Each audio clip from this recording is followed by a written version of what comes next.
ಮಿತ್ರರೇ, ನೀವು ಎಂದಾದರೂ ಕಲ್ಪಿಸಿಕೊಂಡಿದ್ದೀರಾ ಇಂದಿನಿಂದ 1 ಶತಮಾನದ ನಂತರ, ಅಂದರೆ 2125ನೇ ಇಸವಿಯಲ್ಲಿ ಏನಾಗಬಹುದು? ಸ್ವಲ್ಪ ಆಲೋಚಿಸಿ. ಆಗ ನಮ್ಮಲ್ಲಿ ಯಾರಿಗೂ ಅಸ್ತಿತ್ವವಿರುವುದಿಲ್ಲ. ಇಂದು ನಾವು ನಡೆಸುತ್ತಿರುವ ಈ ಎಲ್ಲಾ ಸಂಘರ್ಷಗಳು, ಪಡುತ್ತಿರುವ ಕಠಿಣ ಶ್ರಮ ಮತ್ತು ಗಳಿಸುತ್ತಿರುವ ಸಂಪತ್ತು ಹಾಗೂ ಕೀರ್ತಿ ಇವೆಲ್ಲವೂ ಒಂದಲ್ಲ ಒಂದು ದಿನ ಮಣ್ಣಿನಲ್ಲಿ ಬೆರೆತು ಹೋಗುತ್ತವೆ. ನಾವು ಯಾರಾಗಿದ್ದೆವು, ನಮ್ಮ ಸಾಧನೆಗಳೇನು ಅಥವಾ ನಮ್ಮ ಜೀವನ ಹೇಗಿತ್ತು ಎಂಬುದನ್ನು ಯಾರೊಬ್ಬರೂ ಸ್ಮರಿಸುವುದಿಲ್ಲ. ಇದರಿಂದ ಯಾರಿಗೂ ಯಾವುದೇ ಪರಿಣಾಮವಾಗದು. ನಮ್ಮ ನಂತರದ ತಲೆಮಾರಿನವರು ನಮ್ಮನ್ನು ಸಂಪೂರ್ಣವಾಗಿ ವಿಸ್ಮರಿಸಿಬಿಡುತ್ತಾರೆ. ಅವರಿಗೆ ನಮ್ಮಿಂದಾಗುವ ಪ್ರಯೋಜನವೇನೂ ಇರುವುದಿಲ್ಲ. ನಮ್ಮ ಪರಿವಾರ, ನಮ್ಮ ಆಪ್ತರು ಮತ್ತು ನಮ್ಮ ಬಂಧುಗಳು ಎಲ್ಲರೂ ಕೆಲವೇ ವರ್ಷಗಳಲ್ಲಿ ನಮ್ಮನ್ನು ಮರೆತು ಬಿಡುತ್ತಾರೆ. ಹೀಗಿರುವಾಗ ಈ ನಶ್ವರ ವಿಷಯಗಳಿಗಾಗಿ ಇಷ್ಟೊಂದು ಚಿಂತಿಸುವುದಾದರೂ ಏಕೆ? ಅಂತಿಮವಾಗಿ ಎಲ್ಲವೂ ಅಂತ್ಯಗೊಳ್ಳುತ್ತದೆ ಎಂಬ ಅರಿವಿರುವಾಗ ಜೀವನವನ್ನು ಸಂಭ್ರಮಿಸಿ ಮತ್ತು ಸಂತಸದಿಂದಿರಿ. ವಿನಾಕಾರಣ ಇತರರೊಡನೆ ಕಲಹಬೇಕೆ? ಮತ್ತೊಬ್ಬರ ಏಳಿಗೆಯನ್ನು ಕಂಡು ಅಸೂಯೆ ಪಡುವುದಾದರೂ ಏಕೆ? ಅಷ್ಟೊಂದು ಕಠೋರರಾಗುವ ಅಗತ್ಯವೇನಿದೆ?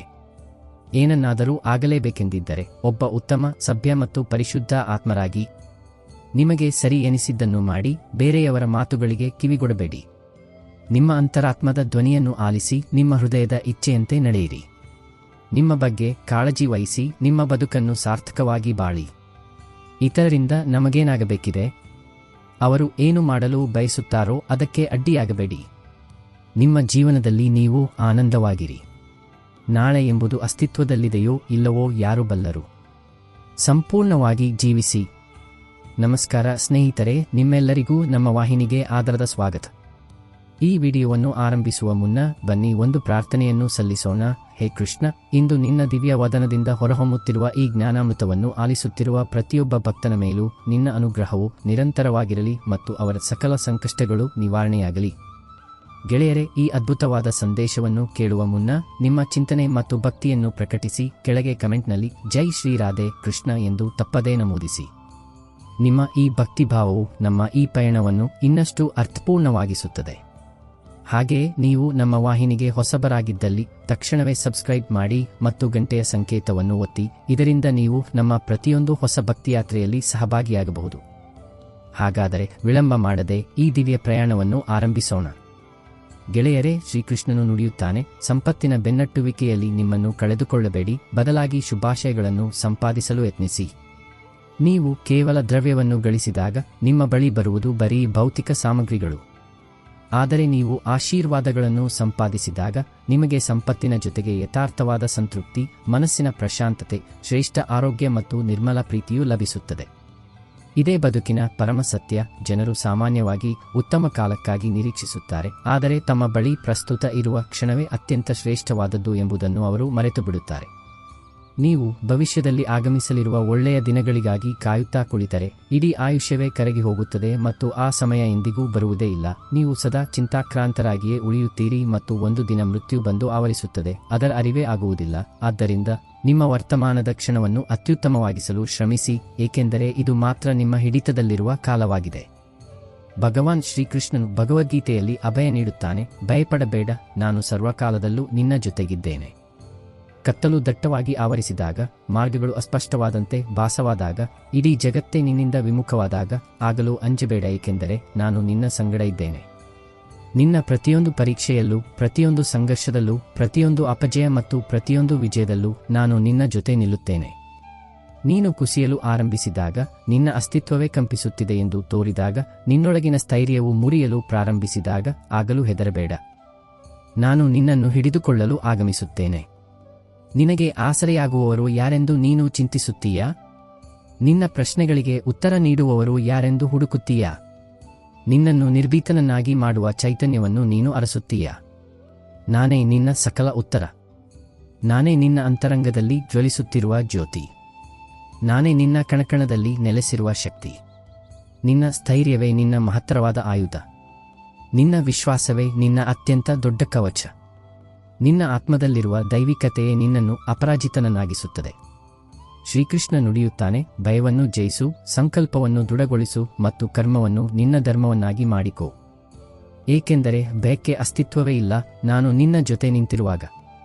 ಮನುಷ್ಯನು ತನ್ನ ವಿಶ್ವಾಸದಿಂದಲೇ ನಿರ್ಮಾಣಗೊಳ್ಳುತ್ತಾನೆ. ಅವನು ಏನನ್ನು ನಂಬುತ್ತಾನೋ ಅದೇ ಆಗುತ್ತಾನೆ. ಈ ಪ್ರಪಂಚವು ಬಾಹ್ಯ ಆಡಂಬರದ ಮೇಲೆ ನಿಂತಿರಬಹುದು, ಆದರೆ ಆತ್ಮದ ಸತ್ಯವನ್ನು ಯಾರಿಂದಲೂ ನಿರಾಕರಿಸಲು ಸಾಧ್ಯವಿಲ್ಲ. ಮನುಷ್ಯನು ತಾನೇ ಎಲ್ಲವನ್ನೂ ನಿರ್ವಹಿಸುತ್ತಿದ್ದೇನೆ ಎಂದು ಭಾವಿಸಲು ಆರಂಭಿಸಿದಾಗ ಅಹಂಕಾರವು ಜನ್ಮ ತಾಳುತ್ತದೆ, ಮತ್ತು ಅಹಂಕಾರವು ಉದಯಿಸಿದಾಗ ಪತನವು ನಿಶ್ಚಿತವಾಗುತ್ತದೆ. ಅಜ್ಞಾನಿಯಾದವನು ಈ ಜಗತ್ತಿನಲ್ಲಿ ಯಾವುದೂ ತನ್ನ ಸ್ವಂತ ಶಕ್ತಿಯಿಂದ ನಡೆಯುವುದಿಲ್ಲ, ಬದಲಿಗೆ ಸಮಸ್ತವು ಪರಮಾತ್ಮನ ಸಂಕಲ್ಪದಿಂದಲೇ ನಡೆಯುತ್ತದೆ ಎಂಬುದನ್ನು ಮರೆತುಬಿಡುತ್ತಾನೆ. ಈ ಸತ್ಯವು ಗೋಚರವಾಗುವವರೆಗೂ ಮನುಷ್ಯನು ಭ್ರಮೆಯಲ್ಲೇ ಜೀವಿಸುತ್ತಾನೆ. ಅವನು ತನ್ನ ಕಾರ್ಯಗಳ ಬಗ್ಗೆ ಗರ್ವಪಡುತ್ತಾನೆ, ತನ್ನ ಯಶಸ್ಸನ್ನು ತನ್ನ ಪರಿಶ್ರಮದ ಫಲವೆಂದು ಭಾವಿಸುತ್ತಾನೆ ಮತ್ತು ತನ್ನ ಅಹಮಿಕೆಯಲ್ಲಿ ಮುಳುಗಿ ತನ್ನ ನೈಜ ಸ್ವರೂಪವನ್ನು ವಿಸ್ಮರಿಸುತ್ತಾನೆ. ಆದರೆ ನಿಜವಾದ ಕರ್ತೃ ಪರಮಾತ್ಮ ಮತ್ತು ತಾನು ಕೇವಲ ಒಂದು ಉಪಕರಣ ಮಾತ್ರ ಎಂದು ಅರಿತುಕೊಂಡ ವ್ಯಕ್ತಿಯೇ ಈ ಪ್ರಪಂಚದ ಬಂಧನಗಳಿಂದ ವಿಮುಕ್ತನಾಗಿ ನೈಜ ಆನಂದವನ್ನು ಅನುಭವಿಸಲು ಶಕ್ತನಾಗುತ್ತಾನೆ. ಜೀವನದಲ್ಲಿ ಎಂದಿಗೂ ಆದರ್ಶ ವ್ಯಕ್ತಿಗಳನ್ನು ಅರಸಬೇಡಿ, ಬದಲಾಗಿ ನಿಮ್ಮನ್ನು ನೀವೇ ಆದರ್ಶಪ್ರಾಯರನ್ನಾಗಿಸಲು ಪ್ರಯತ್ನಿಸಿ. ನೀವು ನಿಮ್ಮನ್ನು ಸುಧಾರಿಸಿಕೊಂಡಾಗ ಆದರ್ಶ ವ್ಯಕ್ತಿಗಳು ತಾವಾಗಿಯೇ ನಿಮ್ಮತ್ತ ಆಕರ್ಷಿತರಾಗುತ್ತಾರೆ. ಯಾರಿಗೆ ಗೊತ್ತು, ನೀವು ಸರಿಯಾಗುವುದರಿಂದ ಬೇರೊಬ್ಬರ ಅನ್ವೇಷಣೆ ಪೂರ್ಣಗೊಳ್ಳಬಹುದು. ಇತರರಿಂದ ಅಪೇಕ್ಷೆಗಳನ್ನು ಇಟ್ಟುಕೊಳ್ಳುವ ಜನರು ಸಾಮಾನ್ಯವಾಗಿ ನಿರಾಶೆಗೆ ಒಳಗಾಗುತ್ತಾರೆ, ಆದರೆ ಯಾರು ತಮ್ಮಿಂದಲೇ ಅಪೇಕ್ಷೆಗಳನ್ನು ಇಟ್ಟುಕೊಳ್ಳುತ್ತಾರೋ ಅವರು ಸದಾ ವಿಜಯಶಾಲಿಗಳಾಗುತ್ತಾರೆ, ಏಕೆಂದರೆ ನಿಜವಾದ ಚೈತನ್ಯ ನಮ್ಮ ಅಂತರಂಗದಲ್ಲಿಯೇ ಇರುತ್ತದೆ. ಹೊರಗಿನ ಜಗತ್ತು ಕೇವಲ ಒಂದು ದರ್ಪಣವಿದ್ದಂತೆ, ಅದು ನಮಗೆ ನಮ್ಮದೇ ವಿಚಾರಗಳು ಮತ್ತು ಕರ್ಮಗಳ ಪ್ರತಿರೂಪವನ್ನು ತೋರಿಸುತ್ತದೆ. ಭಗವಾನ್ ಶ್ರೀಕೃಷ್ಣನು ಹೇಳುತ್ತಾನೆ, ಮನುಷ್ಯನ ಅತಿ ದೊಡ್ಡ ದೋಷವೆಂದರೆ ಅವನು ಶಾಶ್ವತವಲ್ಲದ ವಸ್ತುಗಳ ಬೆನ್ನತ್ತಿ ಸಾಗುತ್ತಾನೆ. ಅವನು ಸಂಪತ್ತು, ಪ್ರಸಿದ್ಧಿ ಮತ್ತು ಭೌತಿಕ ಸುಖೋಪಭೋಗಗಳತ್ತ ಆಕರ್ಷಿತನಾಗುತ್ತಾನೆ, ಇದೆಲ್ಲವೂ ಕ್ಷಣಿಕ ಎಂಬುದನ್ನು ಮರೆತುಬಿಡುತ್ತಾನೆ. ಈ ಜಗತ್ತಿನಲ್ಲಿ ಚಿರಂತನವಾದದ್ದು ಏನಾದರೂ ಇದ್ದರೆ ಅದು ನಮ್ಮ ಆತ್ಮ, ನಮ್ಮ ಸಂಕಲ್ಪ ಶಕ್ತಿ ಮತ್ತು ನಮ್ಮ ಮನಃಶಾಂತಿ. ಉಳಿದುದೆಲ್ಲವೂ ಕಾಲದೊಂದಿಗೆ ಪರಿವರ್ತನೆಯಾಗುತ್ತದೆ, ವಿನಾಶಗೊಳ್ಳುತ್ತದೆ, ಮಣ್ಣಿನಲ್ಲಿ ಲೀನವಾಗುತ್ತದೆ. ಆದರೆ ಮನುಷ್ಯನು ಈ ಸತ್ಯವನ್ನು ಅರಿಯುವ ಬದಲು ಅದೇ ಅಶಾಶ್ವತ ವಸ್ತುಗಳ ಹಿಂದೆ ಓಡುತ್ತಲೇ ಇರುತ್ತಾನೆ ಮತ್ತು ಅಂತಿಮವಾಗಿ ರಿಕ್ತಹಸ್ತನಾಗಿ ಉಳಿಯುತ್ತಾನೆ. ಭಗವಂತನು ನುಡಿಯುತ್ತಾನೆ, ನೀನು ಯಾವುದೇ ಒಳ್ಳೆಯ ಅಥವಾ ಕೆಟ್ಟ ಕಾರ್ಯವನ್ನು ಮಾಡುವಾಗ ಮತ್ತು ಯಾರೂ ಗಮನಿಸುತ್ತಿಲ್ಲ ಎಂದು ಭಾವಿಸಿದರೆ ಅದು ನಿನ್ನ ಮಹತ್ತರವಾದ ಭ್ರಮೆ, ಏಕೆಂದರೆ ನಾನು ಅದಕ್ಕೆ ಸಾಕ್ಷಿಯಾಗಿದ್ದೇನೆ. ನನ್ನ ದೃಷ್ಟಿ ಸದಾ ನಿನ್ನ ಮೇಲೆ ನೆಟ್ಟಿದೆ. ನಿನ್ನ ಮನದಲ್ಲಿ ಏನು ನಡೆಯುತ್ತಿದೆ ಎಂಬುದು ನನಗೆ ತಿಳಿದಿದೆ ಮತ್ತು ನೀನು ಏನು ಮಾಡುತ್ತಿದ್ದೀಯಾ ಎಂಬುದನ್ನು ನಾನು ನೋಡುತ್ತಿದ್ದೇನೆ. ಆದ್ದರಿಂದ ನೀನು ಏಕಾಂಗಿ ಎಂದು ಎಂದಿಗೂ ಭಾವಿಸಬೇಡ, ಏಕೆಂದರೆ ನಾನು ಸದಾ ನಿನ್ನೊಂದಿಗಿದ್ದೇನೆ. ಜಗತ್ತು ನಿನ್ನೊಂದಿಗೆ ಹೇಗೆ ನಡೆದುಕೊಳ್ಳುತ್ತದೆಯೋ ನೀನು ಅವರೊಂದಿಗೆ ಹಾಗೆಯೇ ನಡೆದುಕೋ ಎಂದು ನಿನ್ನ ಮನಸ್ಸು ಪ್ರೇರೇಪಿಸಿದಾಗ ನಿನ್ನ ಹೃದಯ ನಿನ್ನನ್ನು ತಡೆದು ಹೇಳುತ್ತದೆ, ನೀನು ಅವರಂತೆಯೇ ಆದರೆ ಆಗ ನಿನಗೂ ಅವರಿಗೂ ಯಾವ ಭೇದವೂ ಉಳಿಯುವುದಿಲ್ಲ. ಕೆಡುಕಿಗೆ ಕೆಡುಕನ್ನೇ ಪ್ರತ್ಯುತ್ತರವಾಗಿ ನೀಡಿದರೆ ಜಗತ್ತು ಎಂದಿಗೂ ಪರಿವರ್ತನೆಯಾಗದು. ಒಳಿತಿನ ಶಕ್ತಿಯನ್ನು ಅರಿತುಕೋ ಮತ್ತು ಅದನ್ನು ನಿನ್ನ ಆತ್ಮದ ಒಂದು ಭಾಗವನ್ನಾಗಿ ಮಾಡಿಕೋ. ಮನುಷ್ಯನು ಪದೇ ಪದೇ ನನ್ನೊಂದಿಗೆ ಹೀಗೇಕೆ ಆಗುತ್ತಿದೆ ಎಂದು ಯೋಚಿಸುತ್ತಲೇ ಇರುತ್ತಾನೆ. ಆದರೆ ಅವನು ಈ ಆಲೋಚನಾ ಕ್ರಮವನ್ನು ಬದಲಿಸಿ ನಾನು ಈಗ ಏನು ಮಾಡುತ್ತಿದ್ದೇನೆ ಎಂದು ಆಲೋಚಿಸಲು ಆರಂಭಿಸಿದರೆ ಅವನ ಇಡೀ ಬದುಕೇ ಬದಲಾಗಬಹುದು. ನೀವು ಸಂಕಷ್ಟದಲ್ಲಿದ್ದಾಗ ಈ 7 ಗುಣಗಳು ನಿಮ್ಮನ್ನು ರಕ್ಷಿಸಬಲ್ಲವು: ನಿಮ್ಮ ಜ್ಞಾನ, ನಿಮ್ಮ ವಿನಯಶೀಲತೆ, ನಿಮ್ಮ ವಿವೇಕ, ನಿಮ್ಮೊಳಗಿನ ಸ್ಥೈರ್ಯ, ನಿಮ್ಮ ಸತ್ಕರ್ಮಗಳು, ಸತ್ಯ ನುಡಿಯುವ ಸ್ವಭಾವ ಮತ್ತು ದೇವರಲ್ಲಿ ಅಚಲವಾದ ವಿಶ್ವಾಸ. ಇವುಗಳಿಂದಲೇ ಆರಂಭಿಸಿ. ಎಲ್ಲಿದ್ದೀರೋ ಅಲ್ಲಿಂದಲೇ ನಿಮ್ಮ ಪಯಣವನ್ನು ಶುರುಮಾಡಿ. ಉತ್ತಮ ಅವಕಾಶಕ್ಕಾಗಿ ಕಾಯುತ್ತಾ ಅಸಂಖ್ಯಾತ ಜನರು ತಮ್ಮ ಕನಸುಗಳನ್ನು ಸಮಾಧಿ ಮಾಡಿದ್ದಾರೆ. ಯಾವುದೇ ವಿಚಾರ, ಕಾರ್ಯ ಅಥವಾ ವ್ಯಕ್ತಿ ನಿಮ್ಮ ಜೀವನದಲ್ಲಿ ವಿಷವನ್ನು ಬೆರೆಸುತ್ತಿದ್ದರೆ ಅದನ್ನು ಪರಿತ್ಯಜಿಸಿಬಿಡಿ ಮತ್ತು ಯಾವುದು ನಿಮ್ಮ ಅಭಿವೃದ್ಧಿಗೆ ಪೂರಕವಾಗುವುದೋ ಅದನ್ನು ಸ್ವೀಕರಿಸಿ. ನಿಮ್ಮನ್ನು ನೀವೇ ಯಾವುದಾದರೂ ಕಾರ್ಯದಲ್ಲಿ ಮಗ್ನರಾಗಿರಿಸಿಕೊಳ್ಳಿ, ಏಕೆಂದರೆ ಕಾರ್ಯಮಗ್ನ ವ್ಯಕ್ತಿಗೆ ದುಃಖಿಸಲು ಪುರ್ಸತ್ತೇ ಇರುವುದಿಲ್ಲ. ಕಾಲಾಂತರದಲ್ಲಿ ಅರಿವಾಗುತ್ತದೆ, ಶ್ರೇಷ್ಠ ವ್ಯಕ್ತಿ ಎಂದರೆ ಟೀಕೆ ಟಿಪ್ಪಣಿಗಳನ್ನು ಆಲಿಸಿದವನು, ಸಹಿಸಿಕೊಂಡವನು ಮತ್ತು ಆದಾಗ್ಯೂ ಮುನ್ನಡೆದವನು. ಕೋಪ ಬಂದಾಗ ಸಂಯಮ ಕಲಿಯಿರಿ, ತಪ್ಪಾದಾಗ ನಮ್ರತೆ ಕಲಿಯಿರಿ. ಸಂಬಂಧಗಳು ತಾವಾಗಿಯೇ ಕಡಿದು ಹೋಗುವುದಿಲ್ಲ. ಅಹಂ, ಅಜ್ಞಾನ ಮತ್ತು ಅನುಚಿತ ವರ್ತನೆ ಅವುಗಳನ್ನು ಮುರಿಯುತ್ತವೆ. ಜ್ಞಾನದ ನೈಜ ಲಕ್ಷಣವೆಂದರೆ ಅದು ಅಹಂಕಾರವನ್ನು ಅಂತ್ಯಗೊಳಿಸುತ್ತದೆ. ಜ್ಞಾನದ ನಂತರ ಅಹಂಕಾರವು ಉದಯಿಸಿದರೆ ಆ ಜ್ಞಾನವು ವಿಷಕಾರಿಯಾಗುತ್ತದೆ. ಮತ್ತು ಜ್ಞಾನದ ನಂತರ ವಿನಯಶೀಲತೆ ಬಂದರೆ ಅದೇ ಜ್ಞಾನವು ಅಮೃತ ಸದೃಶವಾಗುತ್ತದೆ. ಈ ಜಗತ್ತಿನಲ್ಲಿ ಅತ್ಯಂತ ದೊಡ್ಡ ಐಶ್ವರ್ಯವೆಂದರೆ ಮನಸ್ಸಿನ ಪ್ರಶಾಂತತೆ. ಮನುಷ್ಯನ ವ್ಯಕ್ತಿತ್ವವನ್ನು ಮುಖದಿಂದಲ್ಲ, ನಡತೆಯಿಂದ ಅಳೆಯಬೇಕು, ಏಕೆಂದರೆ ಬಂಗಾರವನ್ನು ಕೂಡ ಕಬ್ಬಿಣದ ಪೆಟ್ಟಿಗೆಯಲ್ಲಿಯೇ ಇಡಲಾಗುತ್ತದೆ. ಮನುಷ್ಯನು ಆಗಾಗ್ಗೆ ದೇವರಿಗೆ ದೂರುತ್ತಾನೆ, ನನ್ನ ಪ್ರಾರ್ಥನೆ ಯಾವಾಗ ಫಲಿಸುತ್ತದೆ, ಆದರೆ ದೇವರು ಅವನ ಪಾಪಕೃತ್ಯಗಳಿಗೆ ತಕ್ಷಣವೇ ದಂಡನೆ ನೀಡುವುದಿಲ್ಲ ಎಂಬುದನ್ನು ಅವನು ಮರೆಯುತ್ತಾನೆ. ಜಗತ್ತಿನ ಪ್ರತಿಯೊಂದು ವಸ್ತುವು ಪೆಟ್ಟು ಬಿದ್ದರೆ ಚೂರಾಗುತ್ತದೆ, ಆದರೆ ಯಶಸ್ಸು ಮಾತ್ರ ಪೆಟ್ಟು ತಿಂದ ನಂತರವೇ ಲಭಿಸುವಂತಹ ಒಂದು ವಿಶಿಷ್ಟ ವಿಷಯ. ಮನುಷ್ಯನು ಏಕಾಂಗಿಯಾಗುವುದು ಯಾವಾಗ ಎಂದರೆ ಅವನು ತನ್ನ ಆಪ್ತರನ್ನು ತೊರೆಯುವ ತೀರ್ಮಾನವನ್ನು ಇತರರ ಸಲಹೆಯ ಮೇರೆಗೆ ತೆಗೆದುಕೊಳ್ಳಲು ಆರಂಭಿಸಿದಾಗ. ಪರಿಶ್ರಮವಿಲ್ಲದೆ ಏನೂ ಲಭಿಸದು. ಇಲ್ಲಿ ತನ್ನ ಸ್ವಂತ ನೆರಳು ಕೂಡ ಬಿಸಿಲು ಬಂದಾಗ ಮಾತ್ರ ಗೋಚರಿಸುತ್ತದೆ. ಶ್ರೀಕೃಷ್ಣನು ಹೇಳುತ್ತಾನೆ, ಈ ಜಗತ್ತಿನಲ್ಲಿ ತನ್ನ ಛಾಯೆಯಿಂದ ದೂರವಿರುವವರು ಯಾರೂ ಇಲ್ಲ. ನಮ್ಮ ಕರ್ಮಗಳು ನಮ್ಮ ಜೊತೆಗಿರುವಂತೆಯೇ ನಮ್ಮ ನೆರಳು ನಿರಂತರವಾಗಿ ನಮ್ಮ ಜೊತೆಗಿರುತ್ತದೆ. ಕೆಲವೊಮ್ಮೆ ನೆರಳು ನಮ್ಮನ್ನು ಭಯಭೀತರನ್ನಾಗಿಸುತ್ತದೆ, ಏಕೆಂದರೆ ಅದು ನಮ್ಮ ಕರ್ಮಗಳ ಪ್ರತಿಫಲನ. ಆದರೆ ಈ ಭಯದಿಂದ ಮುಕ್ತರಾಗಲು ಒಂದೇ ಮಾರ್ಗ, ಬೆಳಕಿನೆಡೆಗೆ ಮುಖ ಮಾಡುವುದು. ಸೂರ್ಯನತ್ತ ಮುಖ ಮಾಡಿದಾಗ ನೆರಳು ಹಿಂಬದಿಗೆ ಸರಿಯುವಂತೆ ನೀನು ಸತ್ಕರ್ಮಗಳ ಪ್ರಕಾಶದಲ್ಲಿ ಸಾಗುತ್ತಾ ಹೋದರೆ ಪಾಪಗಳ ಅಂಧಕಾರವು ತಾನಾಗಿಯೇ ಹಿಂದೆ ಸರಿಯುತ್ತದೆ. ಮನಸ್ಸು ನಿರ್ಮಲವಾಗಿದ್ದರೆ ಕರ್ಮಗಳು ನಿರ್ಮಲವಾಗಿರುತ್ತವೆ ಮತ್ತು ನಿರ್ಮಲ ಕರ್ಮಗಳ ಫಲ ಎಂದಿಗೂ ಅಮಂಗಳಕರವಾಗಿರುವುದಿಲ್ಲ. ಮನುಷ್ಯನು ತನ್ನ ಸಹವಾಸಕ್ಕೆ ಅನುಗುಣವಾಗಿ ಬದಲಾಗುತ್ತಾನೆ ಎಂದು ಯಾರು ಹೇಳಿದ್ದು? ಅವನು ನರಿಯೊಂದಿಗೆ ವಾಸಿಸುವುದಿಲ್ಲ, ಆದರೂ ಚಾಣಾಕ್ಷ, ಸಿಂಹದ ಜೊತೆಗಿರುವುದಿಲ್ಲ, ಆದರೂ ಕ್ರೂರ. ಮತ್ತು ಎಲ್ಲಕ್ಕಿಂತ ವಿಸ್ಮಯಕಾರಿ ಸಂಗತಿಯೆಂದರೆ ಶ್ವಾನದ ಜೊತೆಗಿದ್ದರೂ ನಿಷ್ಠಾವಂತನಾಗಿರುವುದಿಲ್ಲ. ಪದೇ ಪದೇ ಜನರು ಜಗತ್ತು ಬದಲಾಗಿದೆ ಎನ್ನುತ್ತಾರೆ, ಆದರೆ ವಾಸ್ತವವಾಗಿ ಬದಲಾಗಿದ್ದಾದರೂ ಏನು? ಮಾವು ತನ್ನ ಮಾಧುರ್ಯವನ್ನು ಬದಲಿಸಿಲ್ಲ, ಎಲೆಗಳು ತಮ್ಮ ಹಸಿರು ಬಣ್ಣವನ್ನು ಬದಲಿಸಿಲ್ಲ. ಸೂರ್ಯ ಪ್ರತಿನಿತ್ಯ ಮೂಡುತ್ತಾನೆ, ಚಂದ್ರ ರಾತ್ರಿಯಲ್ಲಿ ಪ್ರಕಾಶಿಸುತ್ತಾನೆ, ಗಾಳಿ ಬೀಸುತ್ತದೆ, ನದಿ ಹರಿಯುತ್ತದೆ. ಬದಲಾಗಿದ್ದರೆ ಅದು ಕೇವಲ ಮನುಷ್ಯ ಮತ್ತು ಅವನ ಮಾನವೀಯ ಗುಣಗಳು. ಮನುಷ್ಯನು ಪರಿವರ್ತನೆಗೊಂಡು ದೋಷವನ್ನು ಜಗತ್ತಿನ ಮೇಲೆ ಹೊರಿಸುತ್ತಾನೆ. ನಿಮ್ಮ ಎಲ್ಲ ವೇದನೆಗಳು ಕಳೆದ ನಂತರವೇ ಮನಸ್ಸು ಪ್ರಫುಲ್ಲವಾಗಿರುತ್ತದೆ ಎಂದು ನೀವು ಭಾವಿಸುವುದಾದರೆ ಅದು ನಿಮ್ಮ ಭ್ರಮೆ. ಸತ್ಯವೇನೆಂದರೆ ನೀವು ಮನಸ್ಸನ್ನು ಪ್ರಸನ್ನವಾಗಿಡಲು ಕಲಿತರೆ ಸಕಲ ವೇದನೆಗಳು ತಾವಾಗಿಯೇ ದೂರ ಸರಿಯುತ್ತವೆ. ಇದೇ ಬದುಕಿನ ನೈಜ ಪರೀಕ್ಷೆ. ಈ ಜಗತ್ತು ನಗುವವರ ಜೊತೆಗೆ ಇರುತ್ತದೆ, ಇಲ್ಲದಿದ್ದರೆ ಅಶ್ರುಗಳು ಕಣ್ಣುಗಳಲ್ಲಿಯೂ ಹೆಚ್ಚು ಕಾಲ ಉಳಿಯಲು ಸ್ಥಾನ ಪಡೆಯುವುದಿಲ್ಲ. ಯಾರೇ ಆಗಲಿ ಎಷ್ಟೇ ಕಠಿಣ ಹೃದಯದವರಾಗಿದ್ದರೂ ಮತ್ತೊಬ್ಬರ ಹೃದಯವನ್ನು ಅಷ್ಟೊಂದು ಘಾಸಿಗೊಳಿಸಬೇಡಿ, ಅವರ ಅಂತರಾತ್ಮದಲ್ಲಿರುವ ಪರಮಾತ್ಮನಿಗೂ ನೋವಾಗುವಷ್ಟು. ಏಕೆಂದರೆ ಯಾರಾದರೂ ಪರಮಾತ್ಮನಿಗೆ ದೂರು ನೀಡಲು ಆರಂಭಿಸಿದರೆ ಅವರ ನೋವಿನ ಸಹನಾಶಕ್ತಿ ಮೀರಿ ಹೋಗಿದೆ ಎಂದು ಅರಿಯಿರಿ.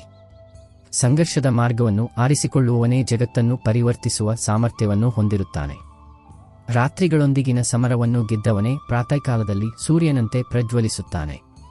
ಕಷ್ಟಗಳು ಬರುತ್ತವೆ, ಕೆಡವುತ್ತವೆ, ಮುರಿಯುತ್ತವೆ, ಆದರೆ ಆ ಕಷ್ಟಗಳೊಂದಿಗೆ ಸೆಣಸಾಡಿ ಹೊರಬರುವವನೇ ಚರಿತ್ರೆಯನ್ನು ಸೃಷ್ಟಿಸುತ್ತಾನೆ. ಜೀವನವನ್ನು ಕೇವಲ ಜೀವಿಸುವುದಲ್ಲ, ಬದಲಾಗಿ ಒಂದು ಯುದ್ಧದಂತೆ ಎದುರಿಸಬೇಕು.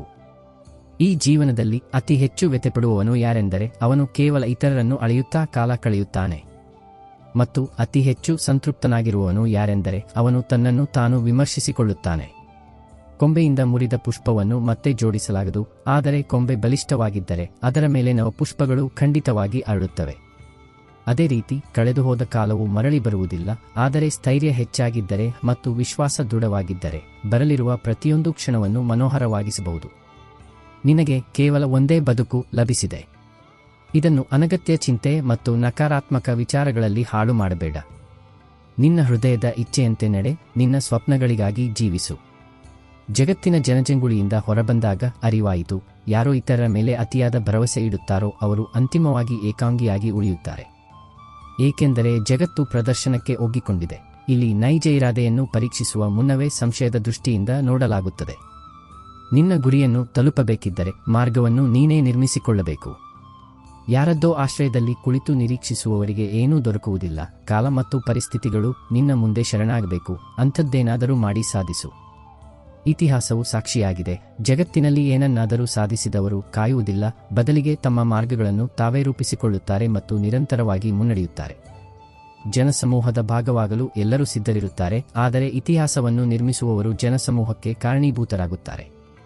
ನಿನ್ನ ಪ್ರಗತಿಯು ಸ್ಥಗಿತಗೊಂಡಿದ್ದರೆ ಅದಕ್ಕೆ ನೀನೇ ಏಕೈಕ ಕಾರಣ. ಸಂತೋಷ ಎಲ್ಲೋ ಹೊರಗಿಲ್ಲ, ಅದು ನಿನ್ನ ಅಂತರಂಗದಲ್ಲಿಯೇ ಇದೆ. ನಿನಗೆ ಕೇವಲ ನಿನ್ನೊಳಗೆ ಅವಲೋಕಿಸುವ ಅಗತ್ಯವಿದೆ. ಶ್ರೀಕೃಷ್ಣನ ಬಳಿ ಪಾಂಡವರನ್ನು ರಕ್ಷಿಸಲು ಒಂದು ಪ್ರಮುಖ ಯೋಜನೆ ಇಲ್ಲದಿದ್ದರೆ ಪಾಂಡವರು ಎಂದಿಗೂ ಕೌರವರನ್ನು ಪರಾಭವಗೊಳಿಸಲು ಸಾಧ್ಯವಾಗುತ್ತಿರಲಿಲ್ಲ. ಇದು ಹೇಳುವುದೇನೆಂದರೆ ಕೇವಲ ಶ್ರಮವೊಂದೇ ಸಾಕಾಗುವುದಿಲ್ಲ, ಸರಿಯಾದ ಮಾರ್ಗದರ್ಶನವೂ ಅಷ್ಟೇ ಅವಶ್ಯಕ. ನೀನು ಸಜ್ಜನನಾಗಿದ್ದರೂ ನಿನ್ನ ಒಡನಾಟ ಕೆಟ್ಟದ್ದಾಗಿದ್ದರೆ ವಿನಾಶವೂ ನಿಶ್ಚಿತ. ಮತ್ತು ನೀನು ತಪ್ಪುದಾರಿಯಲ್ಲಿದ್ದರೂ ನಿನ್ನೊಂದಿಗೆ ಸತ್ಪುರುಷರಿದ್ದರೆ ಮತ್ತು ನೀನು ಅವರಿಂದ ಕಲಿತರೆ ನಿನ್ನ ಯಶಸ್ಸು ಖಂಡಿತವಾಗಿಯೂ ನಿಶ್ಚಿತ. ನೆನಪಿರಲಿ, ಕೌರವರ ಬಳಿ ಶಕುನಿ ಇದ್ದನು ಮತ್ತು ಪಾಂಡವರ ಬಳಿ ಶ್ರೀಕೃಷ್ಣನಿದ್ದನು. ವ್ಯತ್ಯಾಸವಿಷ್ಟೇ, ಒಬ್ಬನು ಛಲ ಮತ್ತು ಪಿತೂರಿಯ ಪ್ರತೀಕವಾಗಿದ್ದನು ಮತ್ತು ಇನ್ನೊಬ್ಬನು ಧರ್ಮದ ದಾರಿದೀಪವಾಗಿದ್ದನು. ನಿನ್ನ ಸುತ್ತಮುತ್ತ ತಪ್ಪು ಜನರಿದ್ದರೆ ನಿಧಾನವಾಗಿ ನಿನ್ನ ಆಲೋಚಿಸುವ ಮತ್ತು ಗ್ರಹಿಸುವ ಸಾಮರ್ಥ್ಯವು ಕ್ಷೀಣಿಸಬಹುದು. ಸಹವಾಸದಿಂದಲೇ ಮನುಷ್ಯನು ನಿರ್ಮಾಣಗೊಳ್ಳುತ್ತಾನೆ ಅಥವಾ ನಾಶವಾಗುತ್ತಾನೆ. ಎಡವಿ ಬೀಳುವುದೆಂದರೆ ನೀನು ನಡೆಯುವುದನ್ನು ನಿಲ್ಲಿಸಿದ್ದೀಯಾ ಎಂದರ್ಥವಲ್ಲ, ಬದಲಿಗೆ ಇದರರ್ಥ ನೀನು ಈಗ ಇನ್ನಷ್ಟು ಜಾಗರೂಕತೆಯಿಂದ ಮುನ್ನಡೆಯಬೇಕು. ದುಃಖವನ್ನು ಕಾಣಬೇಕಾದರೆ ಗತಕಾಲವನ್ನು ನೋಡು, ಸುಖವನ್ನು ಕಾಣಬೇಕಾದರೆ ಭವಿಷ್ಯದತ್ತ ದೃಷ್ಟಿ ಹರಿಸು, ಮತ್ತು ನೈಜ ಆನಂದ ಬೇಕಿದ್ದರೆ ವರ್ತಮಾನದಲ್ಲಿ ವಿವೇಕದ ದೃಷ್ಟಿಯಿಂದ ನೋಡು. ನಿನ್ನ ಕನಸು ಏಕೆ ಸಾಕಾರಗೊಳ್ಳುತ್ತಿಲ್ಲ ಎಂದು ನೀನು ಯೋಚಿಸುತ್ತೀಯಾ? ಇದಕ್ಕೆ ಉತ್ತರ ಒಂದೇ, ನೀನು ನಿನ್ನ ಕನಸಿಗಾಗಿ ಸಾಕಷ್ಟು ಪರಿಶ್ರಮ ಮತ್ತು ತ್ಯಾಗವನ್ನು ಮಾಡಿದ್ದೀಯಾ? ಧೈರ್ಯಶಾಲಿಗಳ ಸಂಕಲ್ಪ ಎಂದಿಗೂ ಅಪೂರ್ಣವಾಗಿ ಉಳಿಯುವುದಿಲ್ಲ. ಇತರ ಬಗ್ಗೆ ಆಳವಾದ ಗೌರವವನ್ನು ಹೊಂದುವ ಮೊದಲ ಅರ್ಹತೆ ಎಂದರೆ ಮೊದಲು ನೀನು ನಿನ್ನನ್ನು ಗೌರವಿಸಲು ಕಲಿ. ಆತ್ಮವಿಶ್ವಾಸ ಎಂದರೆ ನೀನು ಯಾರೆಂಬುದನ್ನು ಅರಿಯುವುದು ಮತ್ತು ಅದನ್ನು ಯಾರೋ ಹೇಳಿದರೆಂದು ಬದಲಾಯಿಸಿಕೊಳ್ಳಬೇಡ, ಏಕೆಂದರೆ ಬೇರೆಯವರ ವಾಸ್ತವವು ನಿನ್ನ ವಾಸ್ತವವಾಗಲು ಸಾಧ್ಯವಿಲ್ಲ. ಗೌರವವನ್ನು ಕಳೆದುಕೊಂಡು ಏನನ್ನಾದರೂ ಸಂಪಾದಿಸಿದರೆ ಅದರ ಮೌಲ್ಯ ಸದಾ ಶೂನ್ಯವಾಗಿರುತ್ತದೆ. ಪ್ರತಿಯೊಂದು ಕನಸನ್ನು ನಿನ್ನ ಉಸಿರಿನಲ್ಲಿಟ್ಟುಕೋ, ಪ್ರತಿಯೊಂದು ಧ್ಯೇಯವನ್ನು ನಿನ್ನ ಆಶ್ರಯದಲ್ಲಿರಿಸಿಕೋ. ಗುರಿ ನಿನ್ನ ದೃಷ್ಟಿಯಲ್ಲಿ ನೆಲೆಸಿದ್ದರೆ ಜಯವು ನಿನ್ನದಾಗುತ್ತದೆ. ಯಾರನ್ನಾದರೂ ಸೋಲಿಸುವುದು ಅತಿ ಸುಲಭ, ಆದರೆ ಯಾರನ್ನಾದರೂ ಗೆಲ್ಲುವುದು ಅತಿ ಕಠಿಣ. ನೈಜ ಯಶಸ್ಸಿಗೆ ಅಪಾಯವನ್ನು ಎದುರಿಸಬೇಕಾಗುತ್ತದೆ. ಮೆಟ್ಟಿಲುಗಳನ್ನು ಏರಲು ಕೆಳಗಿನ ಮೆಟ್ಟಿಲಿನಿಂದ ಪಾದವನ್ನು ಎತ್ತಬೇಕಾದಂತೆ ಯಶಸ್ವಿಯಾಗಲು ಕೆಲವು ವಿಷಯಗಳನ್ನು ತ್ಯಜಿಸಬೇಕಾಗುತ್ತದೆ. ವೈಫಲ್ಯವು ನಿನ್ನ ಸಂಕಲ್ಪಗಳು ದುರ್ಬಲವಾಗಿರುವವರೆಗೂ ಮಾತ್ರ ಪ್ರಭಾವಶಾಲಿಯಾಗಿರುತ್ತದೆ. ಆದರೆ ನಿನ್ನ ಉತ್ಸಾಹ ಪ್ರಬಲವಾಗಿದ್ದರೆ ಯಾವುದೇ ವೈಫಲ್ಯವು ನಿನ್ನನ್ನು ಮುರಿಯಲು ಸಾಧ್ಯವಿಲ್ಲ. ಮೊದಲು ಕಠಿಣ ಕಾರ್ಯಗಳನ್ನು ಪೂರೈಸು, ಸುಲಭವಾದ ಕಾರ್ಯಗಳು ತಾವಾಗಿಯೇ ನೆರವೇರುತ್ತವೆ. ನೆನಪಿಡು, ಯಾರದ್ದೋ ಪಾದ ಹಿಡಿದು ಪಡೆದ ಯಶಸ್ಸಿಗಿಂತ ಸ್ವಂತ ಕಾಲ ಮೇಲೆ ನಿಂತು ನಿನ್ನನ್ನು ನೀನು ಸಾಬೀತುಪಡಿಸಿಕೊಳ್ಳುವುದು ಶ್ರೇಷ್ಠ. ಜೀವನ ಸುಲಭವಲ್ಲ, ಅದನ್ನು ಪರಿವರ್ತಿಸಲು ಹೋರಾಡಬೇಕಾಗುತ್ತದೆ ಮತ್ತು ಸರಳಗೊಳಿಸಲು ವಿವೇಕದಿಂದ ನಡೆಯಬೇಕಾಗುತ್ತದೆ. ಇತರ ದಾಸರಾಗಿ ಸಂತೋಷವಾಗಿರುವವರು ಎಂದಿಗೂ ನೈಜ ಸುಖವನ್ನು ಅನುಭವಿಸಲು ಸಾಧ್ಯವಿಲ್ಲ. ಸ್ವತಂತ್ರರಾಗಿ ತಮ್ಮ ಕಷ್ಟಗಳನ್ನು ಎದುರಿಸುವುದೇ ನಿಜವಾದ ಮಾನವೀಯತೆ. ಪರಿಸ್ಥಿತಿಗಳು ಎಷ್ಟೇ ಕ್ಲಿಷ್ಟಕರವಾಗಿದ್ದರೂ ನೀನು ಸ್ವತಂತ್ರನಾಗಿದ್ದರೆ ನೈಜ ಅರ್ಥದಲ್ಲಿ ನೀನು ಜೀವಂತವಾಗಿದ್ದೀಯಾ? ಮಧುರವಾಗಿ ಮಾತನಾಡುವವನೇ ಸಜ್ಜನನಾಗಿರಬೇಕೆಂದೇನಿಲ್ಲ. ಈ ಜಗತ್ತಿನಲ್ಲಿ ಅತಿ ಹೆಚ್ಚು ಸಂಚು ರೂಪಿಸುವವರೇ ಅತಿ ಮಧುರವಾದ ಶಬ್ದಗಳನ್ನು ಬಳಸುತ್ತಾರೆ. ಆದ್ದರಿಂದ ಬಾಹ್ಯ ಪ್ರದರ್ಶನದಿಂದ ದೂರವಿರು, ನಿನ್ನ ವಿವೇಕದಿಂದ ಸರಿತಪ್ಪುಗಳನ್ನು ನಿರ್ಣಯಿಸು. ಹಸ್ತರೇಖೆಗಳನ್ನು ನಂಬಬೇಡ, ಏಕೆಂದರೆ ಹಸ್ತಗಳಿಲ್ಲದವರಿಗೂ ಅದೃಷ್ಟವಿರುತ್ತದೆ. ಹೌದು, ಪರಿಶ್ರಮ ಪಡುವವರ ಹಣೆಬರಹ ಖಂಡಿತವಾಗಿ ಬದಲಾಗುತ್ತದೆ. ಅವಕಾಶ ಮತ್ತು ಸೂರ್ಯೋದಯದಲ್ಲಿ ಒಂದೇ ಒಂದು ಸಾಮ್ಯತೆ ಇದೆ. ವಿಳಂಬ ಮಾಡುವವನು ಇವೆರಡನ್ನೂ ಕಳೆದುಕೊಳ್ಳುತ್ತಾನೆ. ಯಾರಾದರೂ ಕಠಿಣ ಸಮಯದಲ್ಲಿ ಸಿಲುಕಿದಾಗ ಅವರಿಗೆ ಆಧಾರವಾಗು, ಏಕೆಂದರೆ ಕಷ್ಟದ ಸಮಯವೂ ಹೋಗುತ್ತದೆ, ಆದರೆ ನೀನು ನೀಡಿದ ಬೆಂಬಲ ಅವರಿಗೆ ಜೀವಮಾನವಿಡೀ ನೆನಪಿನಲ್ಲಿ ಉಳಿಯುತ್ತದೆ. ಏನು ಮಾಡಬೇಕೆಂದು ತಿಳಿಯದಿದ್ದಾಗ ಸ್ವಲ್ಪ ಕಾಲ ನಿಲ್ಲು, ಆದರೆ ಸಮಯದೊಂದಿಗೆ ನಿನ್ನ ವಯಸ್ಸು ಕೂಡ ಸವೆದು ನಿನ್ನ ಕನಸು ಕನಸಾಗಿಯೇ ಉಳಿಯುವಷ್ಟು ದೀರ್ಘಕಾಲ ನಿಲ್ಲಬೇಡ. ಶ್ರಮವೇ ಅತಿ ದೊಡ್ಡ ಆಯುಧವಾದರೆ ಮತ್ತು ಯಾರು ಅದನ್ನು ಸರಿಯಾದ ರೀತಿಯಲ್ಲಿ ಬಳಸುತ್ತಾರೋ ಯಶಸ್ಸು ಅವರ ದಾಸಿಯಾಗುತ್ತದೆ. ಅತಿದೊಡ್ಡ ದೌರ್ಬಲ್ಯವೆಂದರೆ ಸೋಲನ್ನು ಒಪ್ಪಿಕೊಳ್ಳುವುದು. ಯಶಸ್ವಿಯಾಗಲು ಅತ್ಯಂತ ನಿಶ್ಚಿತವಾದ ಮಾರ್ಗವೆಂದರೆ ಪ್ರತಿ ಬಾರಿ ಕೆಳಗೆ ಬಿದ್ದ ನಂತರ ಮತ್ತೊಮ್ಮೆ ಪ್ರಯತ್ನಿಸುವುದು. ಕಳೆದುಹೋದದ್ದರ ಬಗ್ಗೆ ಚಿಂತಿಸಬೇಡ, ಲಭಿಸಿದ್ದನ್ನು ಎಂದಿಗೂ ಕಳೆದುಕೊಳ್ಳಬೇಡ. ಯಶಸ್ಸು ಗಳಿಸಬೇಕಿದ್ದರೆ ಪರಿಸ್ಥಿತಿ ಮತ್ತು ಕಾಲದ ಬಗ್ಗೆ ಕೊರಗುವುದನ್ನು ನಿಲ್ಲಿಸು. ಗುರಿ ಎಷ್ಟೇ ದೂರದಲ್ಲಿದ್ದರೂ ಹೆದರಬೇಡ, ಏಕೆಂದರೆ ನದಿಯು ಸಮುದ್ರ ಇನ್ನೂ ಎಷ್ಟು ದೂರದಲ್ಲಿದೆ ಎಂದು ಎಂದಿಗೂ ಪ್ರಶ್ನಿಸುವುದಿಲ್ಲ. ಅದು ಕೇವಲ ನಿರಂತರವಾಗಿ ಹರಿಯುತ್ತಲೇ ಇರುತ್ತದೆ ಮತ್ತು ಅಂತಿಮವಾಗಿ ತನ್ನ ಗಮ್ಯವನ್ನು ತಲುಪುತ್ತದೆ. ಜೀವನದಲ್ಲಿ ನಾವು ಅತ್ಯಂತ ಕಠಿಣ ಹಂತದಲ್ಲಿದ್ದಾಗ, ಸುತ್ತಲೂ ಅಂಧಕಾರ ಆವರಿಸಿದಾಗ, ಪ್ರತಿಯೊಂದು ದ್ವಾರವೂ ಮುಚ್ಚಿದಂತೆ ಭಾಸವಾದಾಗ, ಆಗ ನಮ್ಮ ಮನಸ್ಸಿನಲ್ಲಿ ಈ ಪ್ರಶ್ನೆ ಮೂಡುತ್ತದೆ: ಪರಮಾತ್ಮನು ನನ್ನ ಸಂಕಷ್ಟಗಳನ್ನು ಕಾಣುತ್ತಿಲ್ಲವೇ? ಅವನು ನನ್ನ ವೇದನೆಯನ್ನು ಅನುಭವಿಸುತ್ತಿಲ್ಲವೇ? ಆದರೆ ಸತ್ಯವೇನೆಂದರೆ, ಸುಖ ಮತ್ತು ದುಃಖ ಬದುಕಿನ ಎರಡು ಮುಖಗಳಿದ್ದಂತೆ. ಹಗಲಿನ ನಂತರ ಇರುಳು ಮತ್ತು ಇರುಳಿನ ನಂತರ ಹಗಲು ಬರುವಂತೆ ಜೀವನದಲ್ಲಿಯೂ ಕಷ್ಟದ ಕಾಲ ಬರುತ್ತದೆ, ಆದರೆ ಅದು ಶಾಶ್ವತವಾಗಿರುವುದಿಲ್ಲ. ಎಲ್ಲ ದ್ವಾರಗಳು ಮುಚ್ಚಿದಾಗಲೂ ಒಂದು ದ್ವಾರ ಸದಾ ತೆರೆದಿರುತ್ತದೆ, ಮತ್ತು ಅದು ದೇವರ ದ್ವಾರ. ನಿರೀಕ್ಷೆಯನ್ನು ದೇವರಿಂದ ಇಟ್ಟುಕೊಳ್ಳಿ, ಜಗತ್ತಿನಿಂದಲ್ಲ. ಜಗತ್ತಿನಲ್ಲಿ ಯಾರ ಆಶ್ರಯವನ್ನು ನಂಬಿ ಕುಳಿತುಕೊಳ್ಳಬೇಡಿ, ಏಕೆಂದರೆ ಇಲ್ಲಿ ಪ್ರತಿಯೊಬ್ಬರೂ ತಮ್ಮ ಸ್ವಾರ್ಥದಲ್ಲಿ ಮುಳುಗಿರುತ್ತಾರೆ. ಯಾವಾಗ ಮನಸ್ಸು ವಿಚಲಿತವಾದರೂ, ಯಾವಾಗ ಮುಂದೆ ಸಾಗಲು ಅಸಾಧ್ಯವೆಂದು ಅನಿಸಿದರೂ, ಭಗವಾನ್ ಶ್ರೀಕೃಷ್ಣನು ಅರ್ಜುನನಿಗೆ ನುಡಿದಿದ್ದನ್ನು ನೆನಪಿಸಿಕೊಳ್ಳಿ: ಕರ್ಮವನ್ನು ಮಾಡುತ್ತಾ ಇರು, ಫಲದ ಬಗ್ಗೆ ಯೋಚಿಸಬೇಡ. ನಾವು ನಮ್ಮ ಕರ್ತವ್ಯಕ್ಕೆ ಪ್ರಾಧಾನ್ಯತೆ ನೀಡಿದಾಗ ಭಗವಂತನೇ ನಮ್ಮ ನೌಕೆಯನ್ನು ದಡ ಸೇರಿಸುತ್ತಾನೆ. ಹಲವು ಬಾರಿ ನಾವು ದೇವರಿಗೆ ದೂರುತ್ತೇವೆ: ಹೇ ಪ್ರಭು, ನಾನು ಪಾಪಿ. ದೇವರು ಹೇಳುತ್ತಾನೆ: ನಾನು ಕ್ಷಮಿಸುವೆನು. ಹೇ ಪ್ರಭು, ನನಗೆ ಬಹಳ ಸಂಕಷ್ಟವಿದೆ. ದೇವರು ಹೇಳುತ್ತಾನೆ, ನಾನು ನಿಭಾಯಿಸುವೆನು. ಹೇ ಪ್ರಭು, ನಾನು ಏಕಾಂಗಿ. ದೇವರು ಹೇಳುತ್ತಾನೆ, ನಾನು ಸದಾ ನಿನ್ನೊಂದಿಗಿದ್ದೇನೆ. ಹೇ ಪ್ರಭು, ನಾನು ದುಃಖಿತನಾಗಿದ್ದೇನೆ. ದೇವರು ಹೇಳುತ್ತಾನೆ, ಶಿರವೆತ್ತಿ ನೋಡು, ನಾನು ಪ್ರತಿ ಕ್ಷಣವೂ ನಿನ್ನ ಸುತ್ತಲೂ ಇದ್ದೇನೆ. ಆದ್ದರಿಂದ ಯಾವಾಗ ದೇವರ ಬಳಿ ಏನಾದರೂ ಬೇಡಬೇಕೆನಿಸಿದರೆ ಕೇವಲ ಇದನ್ನೇ ಪ್ರಾರ್ಥಿಸಿ, ಹೇ ಪ್ರಭು, ಒಂದು ವೇಳೆ ನಾನು ನಿನ್ನ ಬೆರಳನ್ನು ಹಿಡಿಯಲು ಮರೆತರೂ ನೀನು ನನ್ನ ಕೈ ಹಿಡಿಯುವುದನ್ನು ಎಂದಿಗೂ ಮರೆಯಬೇಡ. ನಾನು ನಿನ್ನನ್ನು ಜೊತೆಯಲ್ಲಿ ನಡೆಯಲು ಕೇಳಲು ಮರೆತರೂ ನೀನು ನನ್ನೊಂದಿಗೆ ನಡೆಯುವುದನ್ನು ಎಂದಿಗೂ ಮರೆಯಬೇಡ. ಇದೇ ನಿಜವಾದ ವಿಶ್ವಾಸ, ಇದೇ ನಿಜವಾದ ಶ್ರದ್ಧೆ. ಜೀವನದಲ್ಲಿ ಅತಿದೊಡ್ಡ ಪಾಠವೇನೆಂದರೆ, ನಮಗೆ ದುರ್ಬಲರ ಮೇಲೆ ಅಧಿಕಾರ ಚಲಾಯಿಸುವ ಶಕ್ತಿ ಎಂದಿಗೂ ಬೇಡ, ಯಾರನ್ನಾದರೂ ಕಂಡು ಅಸೂಯೆ ಪಡುವ ಭಾವನೆ ಬೇಡ, ಮತ್ತು ನಮ್ಮೊಳಗೆ ಅಹಂಕಾರವನ್ನು ಜನಿಪಿಸುವ ಜ್ಞಾನ ಬೇಡ. ಶ್ರೀಕೃಷ್ಣನು ಹೇಳುತ್ತಾನೆ, ಸ್ಥೈರ್ಯ ಮತ್ತು ಧರ್ಮದ ಪರೀಕ್ಷೆಯು ಕಷ್ಟದ ಕಾಲದಲ್ಲಿಯೇ ಆಗುತ್ತದೆ. ಸಮಯವು ನಿಮ್ಮ ವಿರುದ್ಧವಾಗಿ ಸಾಗುತ್ತಿರುವಾಗ ಅತ್ಯುತ್ತಮ ಪ್ರತ್ಯುತ್ತರವೆಂದರೆ ಪ್ರಶಾಂತವಾಗಿರುವುದು. ಜೀವನದಲ್ಲಿ ಬಹಳಷ್ಟು ನಮ್ಮಿಂದ ಕಸಿದುಕೊಳ್ಳಬಹುದು, ಆದರೆ ನಮ್ಮ ಧೈರ್ಯ ಮತ್ತು ಸಂಯಮವೇ ನಮ್ಮನ್ನು ಕಠಿಣ ಪರಿಸ್ಥಿತಿಗಳಿಂದ ಪಾರು ಮಾಡಬಲ್ಲ ಗುಣಗಳಾಗಿವೆ. ದೇವರು ಮನುಷ್ಯನಿಗೆ ಸಕಲವನ್ನು ನೀಡಿದನು, ಆದರೆ ಒಂದು ವಿಷಯ ಅವನ ಕೈಗೆ ಸಿಗದಂತೆ ಮಾಡಿದನು.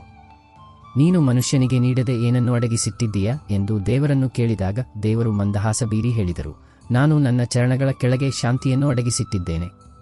ಮನುಷ್ಯನು ಅದನ್ನು ಇಡೀ ಜಗತ್ತಿನಲ್ಲಿ ಹುಡುಕುತ್ತಾನೆ, ಆದರೆ ಅಂತಿಮವಾಗಿ ಅದು ಅವನಿಗೆ ನನ್ನ ಪಾದಗಳಲ್ಲಿ ಮಾತ್ರ ಲಭಿಸುತ್ತದೆ.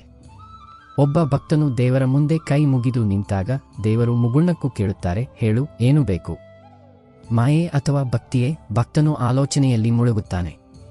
ಅವನು ಕೇಳುತ್ತಾನೆ, ದೇವರೇ, ಇವೆರಡರ ನಡುವಿನ ವ್ಯತ್ಯಾಸವೇನು? ದೇವರು ಹೇಳುತ್ತಾರೆ, ನಿನಗೆ ಈ ಜಗತ್ತಿನಲ್ಲಿ ನರ್ತಿಸಬೇಕಾದರೆ ಮಾಯನ್ನು ಆರಿಸಿಕೋ, ಮತ್ತು ನೀನು ನನ್ನನ್ನು ನಿನ್ನ ಪ್ರೇಮದಲ್ಲಿ ನರ್ತಿಸುವಂತೆ ಮಾಡಬಲ್ಲೆಯಾದರೆ ಭಕ್ತಿಯನ್ನು ಆರಿಸಿಕೋ. ಏಕೆಂದರೆ ಮಾಯೆಯ ಅಧೀನದಲ್ಲಿರುವ ಜೀವಿಯು ಅಲಿಯುತ್ತಲೇ ಇರುತ್ತಾನೆ, ಆದರೆ ಭಕ್ತಿಯ ಬಣ್ಣದಲ್ಲಿ ಮಿಂದೆದ್ದವನು ನನ್ನಲ್ಲೇ ವಿಲೀನನಾಗುತ್ತಾನೆ. ಈ ಜಗತ್ತಿನಲ್ಲಿ ಪ್ರತಿಯೊಬ್ಬರೂ ನನ್ನ ಮಾಯೆಯ ಹಿಂದೆ ಧಾವಿಸುತ್ತಾರೆ, ಆದರೆ ಭಕ್ತಿಯ ಹಿಂದೆ ಧಾವಿಸುವವನು ಮಾತ್ರ ಮಾಯೆಯ ಲೀಲೆಯನ್ನು ಅರಿತಿರುತ್ತಾನೆ. ಯಾರೋ ಪ್ರಶ್ನಿಸಿದರು, ಭಕ್ತಿ ಎಂದರೇನು? ಉತ್ತರ ಬಂದಿತು, ಭಕ್ತಿ ಎಂದರೆ ಕೇವಲ ಹಸ್ತಗಳಿಂದ ಮಾಡುವುದಲ್ಲ. ಹಾಗಿದ್ದಿದ್ದರೆ ಅಂಗಹೀನರು ಎಂದಿಗೂ ಭಕ್ತಿ ಮಾಡಲು ಸಾಧ್ಯವಾಗುತ್ತಿರಲಿಲ್ಲ. ಭಕ್ತಿ ಎಂದರೆ ಕೇವಲ ಕಂಗಳಿಂದ ನೋಡುವುದಲ್ಲ. ಹಾಗಿದ್ದಿದ್ದರೆ ಸೂರದಾಸರಂತಹ ಸಂತರು ಎಂದಿಗೂ ಭಕ್ತಿ ಮಾಡಲು ಸಾಧ್ಯವಾಗುತ್ತಿರಲಿಲ್ಲ. ಭಕ್ತಿ ಎಂದರೆ ಕೇವಲ ಕರ್ಣಗಳಿಂದ ಆಲಿಸುವುದಲ್ಲ. ಹಾಗಿದ್ದಿದ್ದರೆ ಬಧಿರರು ಎಂದಿಗೂ ಭಕ್ತಿ ಮಾಡಲು ಸಾಧ್ಯವಾಗುತ್ತಿರಲಿಲ್ಲ. ಭಕ್ತಿ ಎಂದರೆ ಸಂಪತ್ತು ಅಥವಾ ಸಾಮರ್ಥ್ಯದಿಂದ ಪಡೆಯುವುದಲ್ಲ.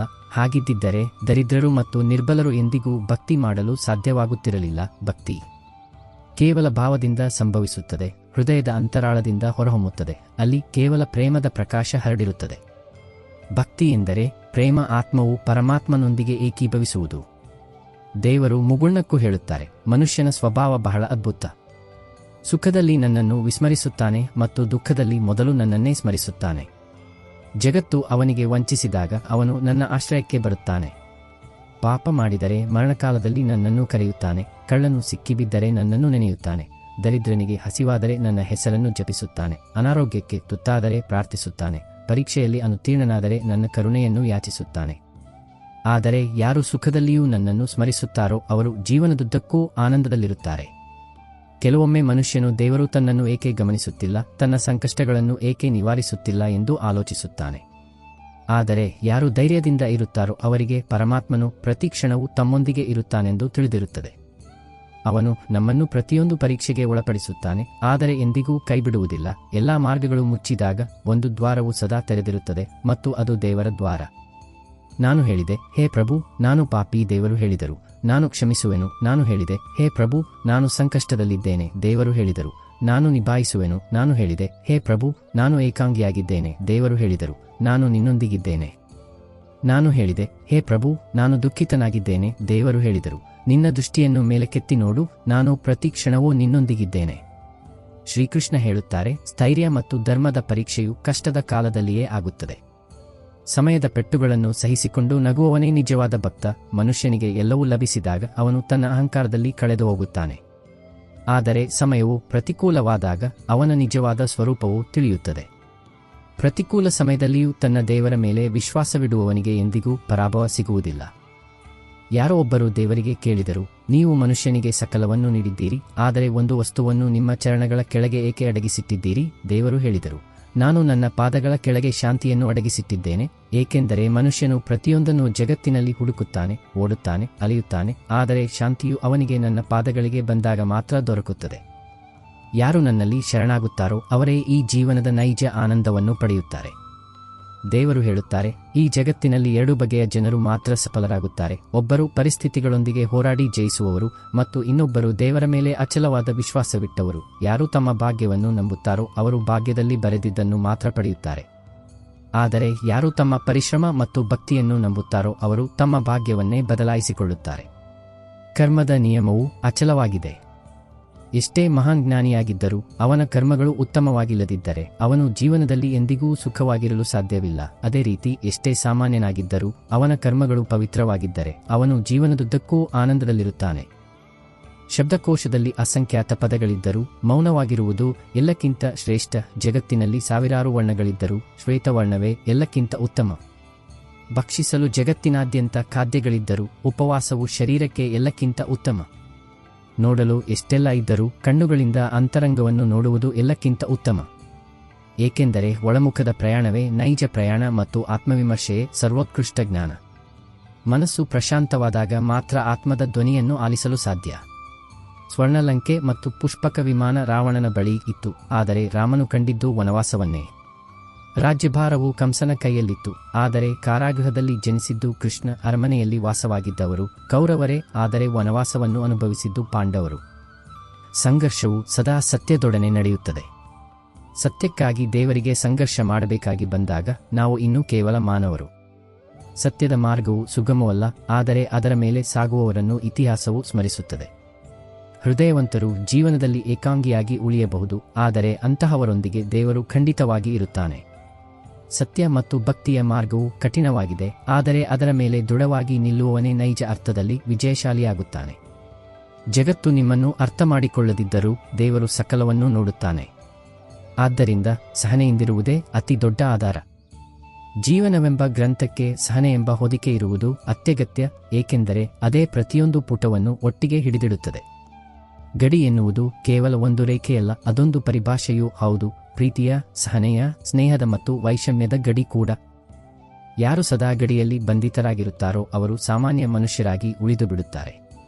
ಆದರೆ ಯಾರು ಸಮಯ ಬಂದಾಗ ಗಡಿಯನ್ನು ಮೀರಲು ಧೈರ್ಯ ಮಾಡುತ್ತಾರೋ ಅವರೇ ಭವಿಷ್ಯವನ್ನು ರೂಪಿಸುತ್ತಾರೆ.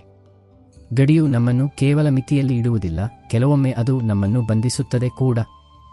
ಈಗ ಯಾವ ಗಡಿಗಳು ನಮಗೆ ಪ್ರತಿಬಂಧಕವಾಗಿವೆ ಮತ್ತು ಯಾವ ಗಡಿಗಳು ನಮಗೆ ಶಕ್ತಿಯ ಹೊಸ ಮಾರ್ಗಗಳನ್ನು ತೋರುತ್ತಿವೆ ಎಂಬುದು ನಮ್ಮ ಮೇಲೆ ಅವಲಂಬಿತವಾಗಿದೆ. ಮೋಡಗಳು ಕವಿದಾಗ ಏನಾಗುತ್ತದೆ?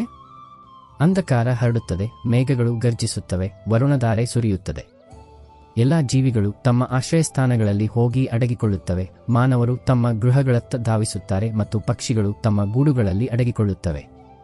ಆದರೆ ಒಂದು ಜೀವಿ ಇದೆ, ಅದು ಗರ್ಜಿಸುವ ಮೇಘಗಳು, ಸಿಡಿಯುವ ವಿದ್ಯುತ್ ಮತ್ತು ಧಾರಾಕಾರ ಮಳೆಯಿಂದ ಮೇಲೆ ಏರುತ್ತದೆ. ಆ ಜೀವಿ ಗರುಡ. ಅದು ಈ ಸಮಸ್ಯೆಗಳಿಂದ ಪಾರಾಗುವುದು ಮಾತ್ರವಲ್ಲ, ಅವೆಲ್ಲಕ್ಕಿಂತ ಎತ್ತರದಲ್ಲಿ ಹಾರಾಟ ನಡೆಸುತ್ತದೆ. ಇದೇ ಸೋಲುವವರು ಮತ್ತು ಗೆಲ್ಲುವವರ ನಡುವಿನ ವ್ಯತ್ಯಾಸ. ಈ ಸಮರವು ಸೋಲು ಗೆಲುವಿನದ್ದಲ್ಲ, ಬದಲಿಗೆ ಸಮಸ್ಯೆ ಮತ್ತು ಚಿಂತನೆಯದ್ದಾಗಿದೆ. ನಿಮ್ಮ ಚಿಂತನೆ ಸಂಕುಚಿತವಾಗಿದ್ದರೆ ಸಮಸ್ಯೆ ಬೃಹತ್ತಾಗುತ್ತದೆ. ಆದರೆ ನಿಮ್ಮ ಚಿಂತನೆ ವಿಶಾಲವಾಗಿದ್ದರೆ ಸಮಸ್ಯೆ ಅಲ್ಪವಾಗುತ್ತದೆ. ಜೀವನದಲ್ಲಿ ಯಶಸ್ಸು ಕೇವಲ ತಮ್ಮ ಚಿಂತನೆಯನ್ನು ಉನ್ನತದಲ್ಲಿಡುವವರಿಗೆ ಮಾತ್ರ ಲಭಿಸುತ್ತದೆ. ನಕಾರಾತ್ಮಕತೆಯಿಂದ ಮೇಲಕ್ಕೆದ್ದು ಆತ್ಮವಿಶ್ವಾಸ ಮತ್ತು ಧೈರ್ಯದೊಂದಿಗೆ ಮುನ್ನಡೆಯುವವರೇ ವಿಜಯಶಾಲಿಗಳಾಗುತ್ತಾರೆ, ಏಕೆಂದರೆ ನೈಜ ವಿಜಯವು ಬಾಹ್ಯವಲ್ಲ, ಬದಲಿಗೆ ಆಂತರಿಕವಾಗಿರುತ್ತದೆ. ಜಗತ್ತಿನೊಂದಿಗೆ ಸಂಭಾಷಿಸಲು ದೂರವಾಣಿ ಬೇಕು ಮತ್ತು ಪರಮಾತ್ಮನೊಂದಿಗೆ ಸಂಭಾಷಿಸಲು ಮೌನ ಬೇಕು. ದೂರವಾಣಿಯಲ್ಲಿ ಮಾತನಾಡಿದರೆ ಶುಲ್ಕ ತೆರಬೇಕು ಮತ್ತು ಪರಮಾತ್ಮನೊಂದಿಗೆ ಮಾತನಾಡಿದರೆ ಹೃದಯವನ್ನು ಅರ್ಪಿಸಬೇಕು. ಯಾರು ಸಂಸಾರದ ಮೋಹದಲ್ಲಿ ಸಿಲುಕುತ್ತಾರೋ ಅವರು ಚದುರಿ ಹೋಗುತ್ತಾರೆ, ಮತ್ತು ಯಾರು ದೇವರೊಂದಿಗೆ ಲೀನವಾಗುತ್ತಾರೋ ಅವರು ಅರಳುತ್ತಾರೆ. ಕ್ರೋಧದಲ್ಲಿ ಆಡಿದ ಪರುಷ ಮಾತುಗಳು ಹಲವು ವರ್ಷಗಳ ಸಂಬಂಧಗಳನ್ನು ಮುರಿಯಬಲ್ಲವು, ಆದರೆ ಪ್ರೀತಿಯಿಂದ ನುಡಿದ ಮಧುರ ಮಾತುಗಳು ಅಪರಿಚಿತರನ್ನು ಆಪ್ತರನ್ನಾಗಿಸಬಹುದು. ಶ್ರೀಕೃಷ್ಣ ಹೇಳುತ್ತಾರೆ, ನೀನು ನಿದ್ರಿಸುವ ಮುನ್ನ ಎಲ್ಲರನ್ನೂ ಕ್ಷಮಿಸು, ನಾನು ಏಳುವ ಮುನ್ನ ನಿನ್ನನ್ನು ಕ್ಷಮಿಸುವೆನು. ಜೀವನದಲ್ಲಿ ದುಃಖಗಳು ಚಿರಂತನವಲ್ಲ, ಸುಖಗಳು ಅಲ್ಲ. ಯಾವುದೇ ಪರಿಸ್ಥಿತಿ ಇರಲಿ ಅದು ಸಾಗಿ ಹೋಗುತ್ತದೆ. ಇಂದು ಕೆಟ್ಟ ಕಾಲವಿದ್ದರೆ ನಾಳೆ ಒಳ್ಳೆಯ ಕಾಲವೂ ಬರುತ್ತದೆ. ಈ ಜಗತ್ತು ಪರಿವರ್ತನಾಶೀಲ, ಪ್ರತಿ ಇರುಳಿನ ನಂತರ ಹಗಲು ಬರುತ್ತದೆ. ಕರ್ಮವನ್ನು ಮಾಡುತ್ತಾ ಇರು, ಫಲಿತಾಂಶದ ಬಗ್ಗೆ ಯೋಚಿಸಬೇಡ. ಫಲ ಯಾವಾಗ ಲಭಿಸುತ್ತದೆ, ಹೇಗೆ ಲಭಿಸುತ್ತದೆ ಎಂಬುದು ಕೇವಲ ದೇವರಿಗೆ ತಿಳಿದಿದೆ. ಚದುರಿ ಹೋದ ಸಮಾಜವು ಎಂದಿಗೂ ಬಲಿಷ್ಠವಾಗಲು ಸಾಧ್ಯವಿಲ್ಲ, ಆದರೆ ಹೌದು, ಅದು ಇತರರನ್ನು ಬಲಿಷ್ಠರನ್ನಾಗಿ ಮಾಡಬಹುದು.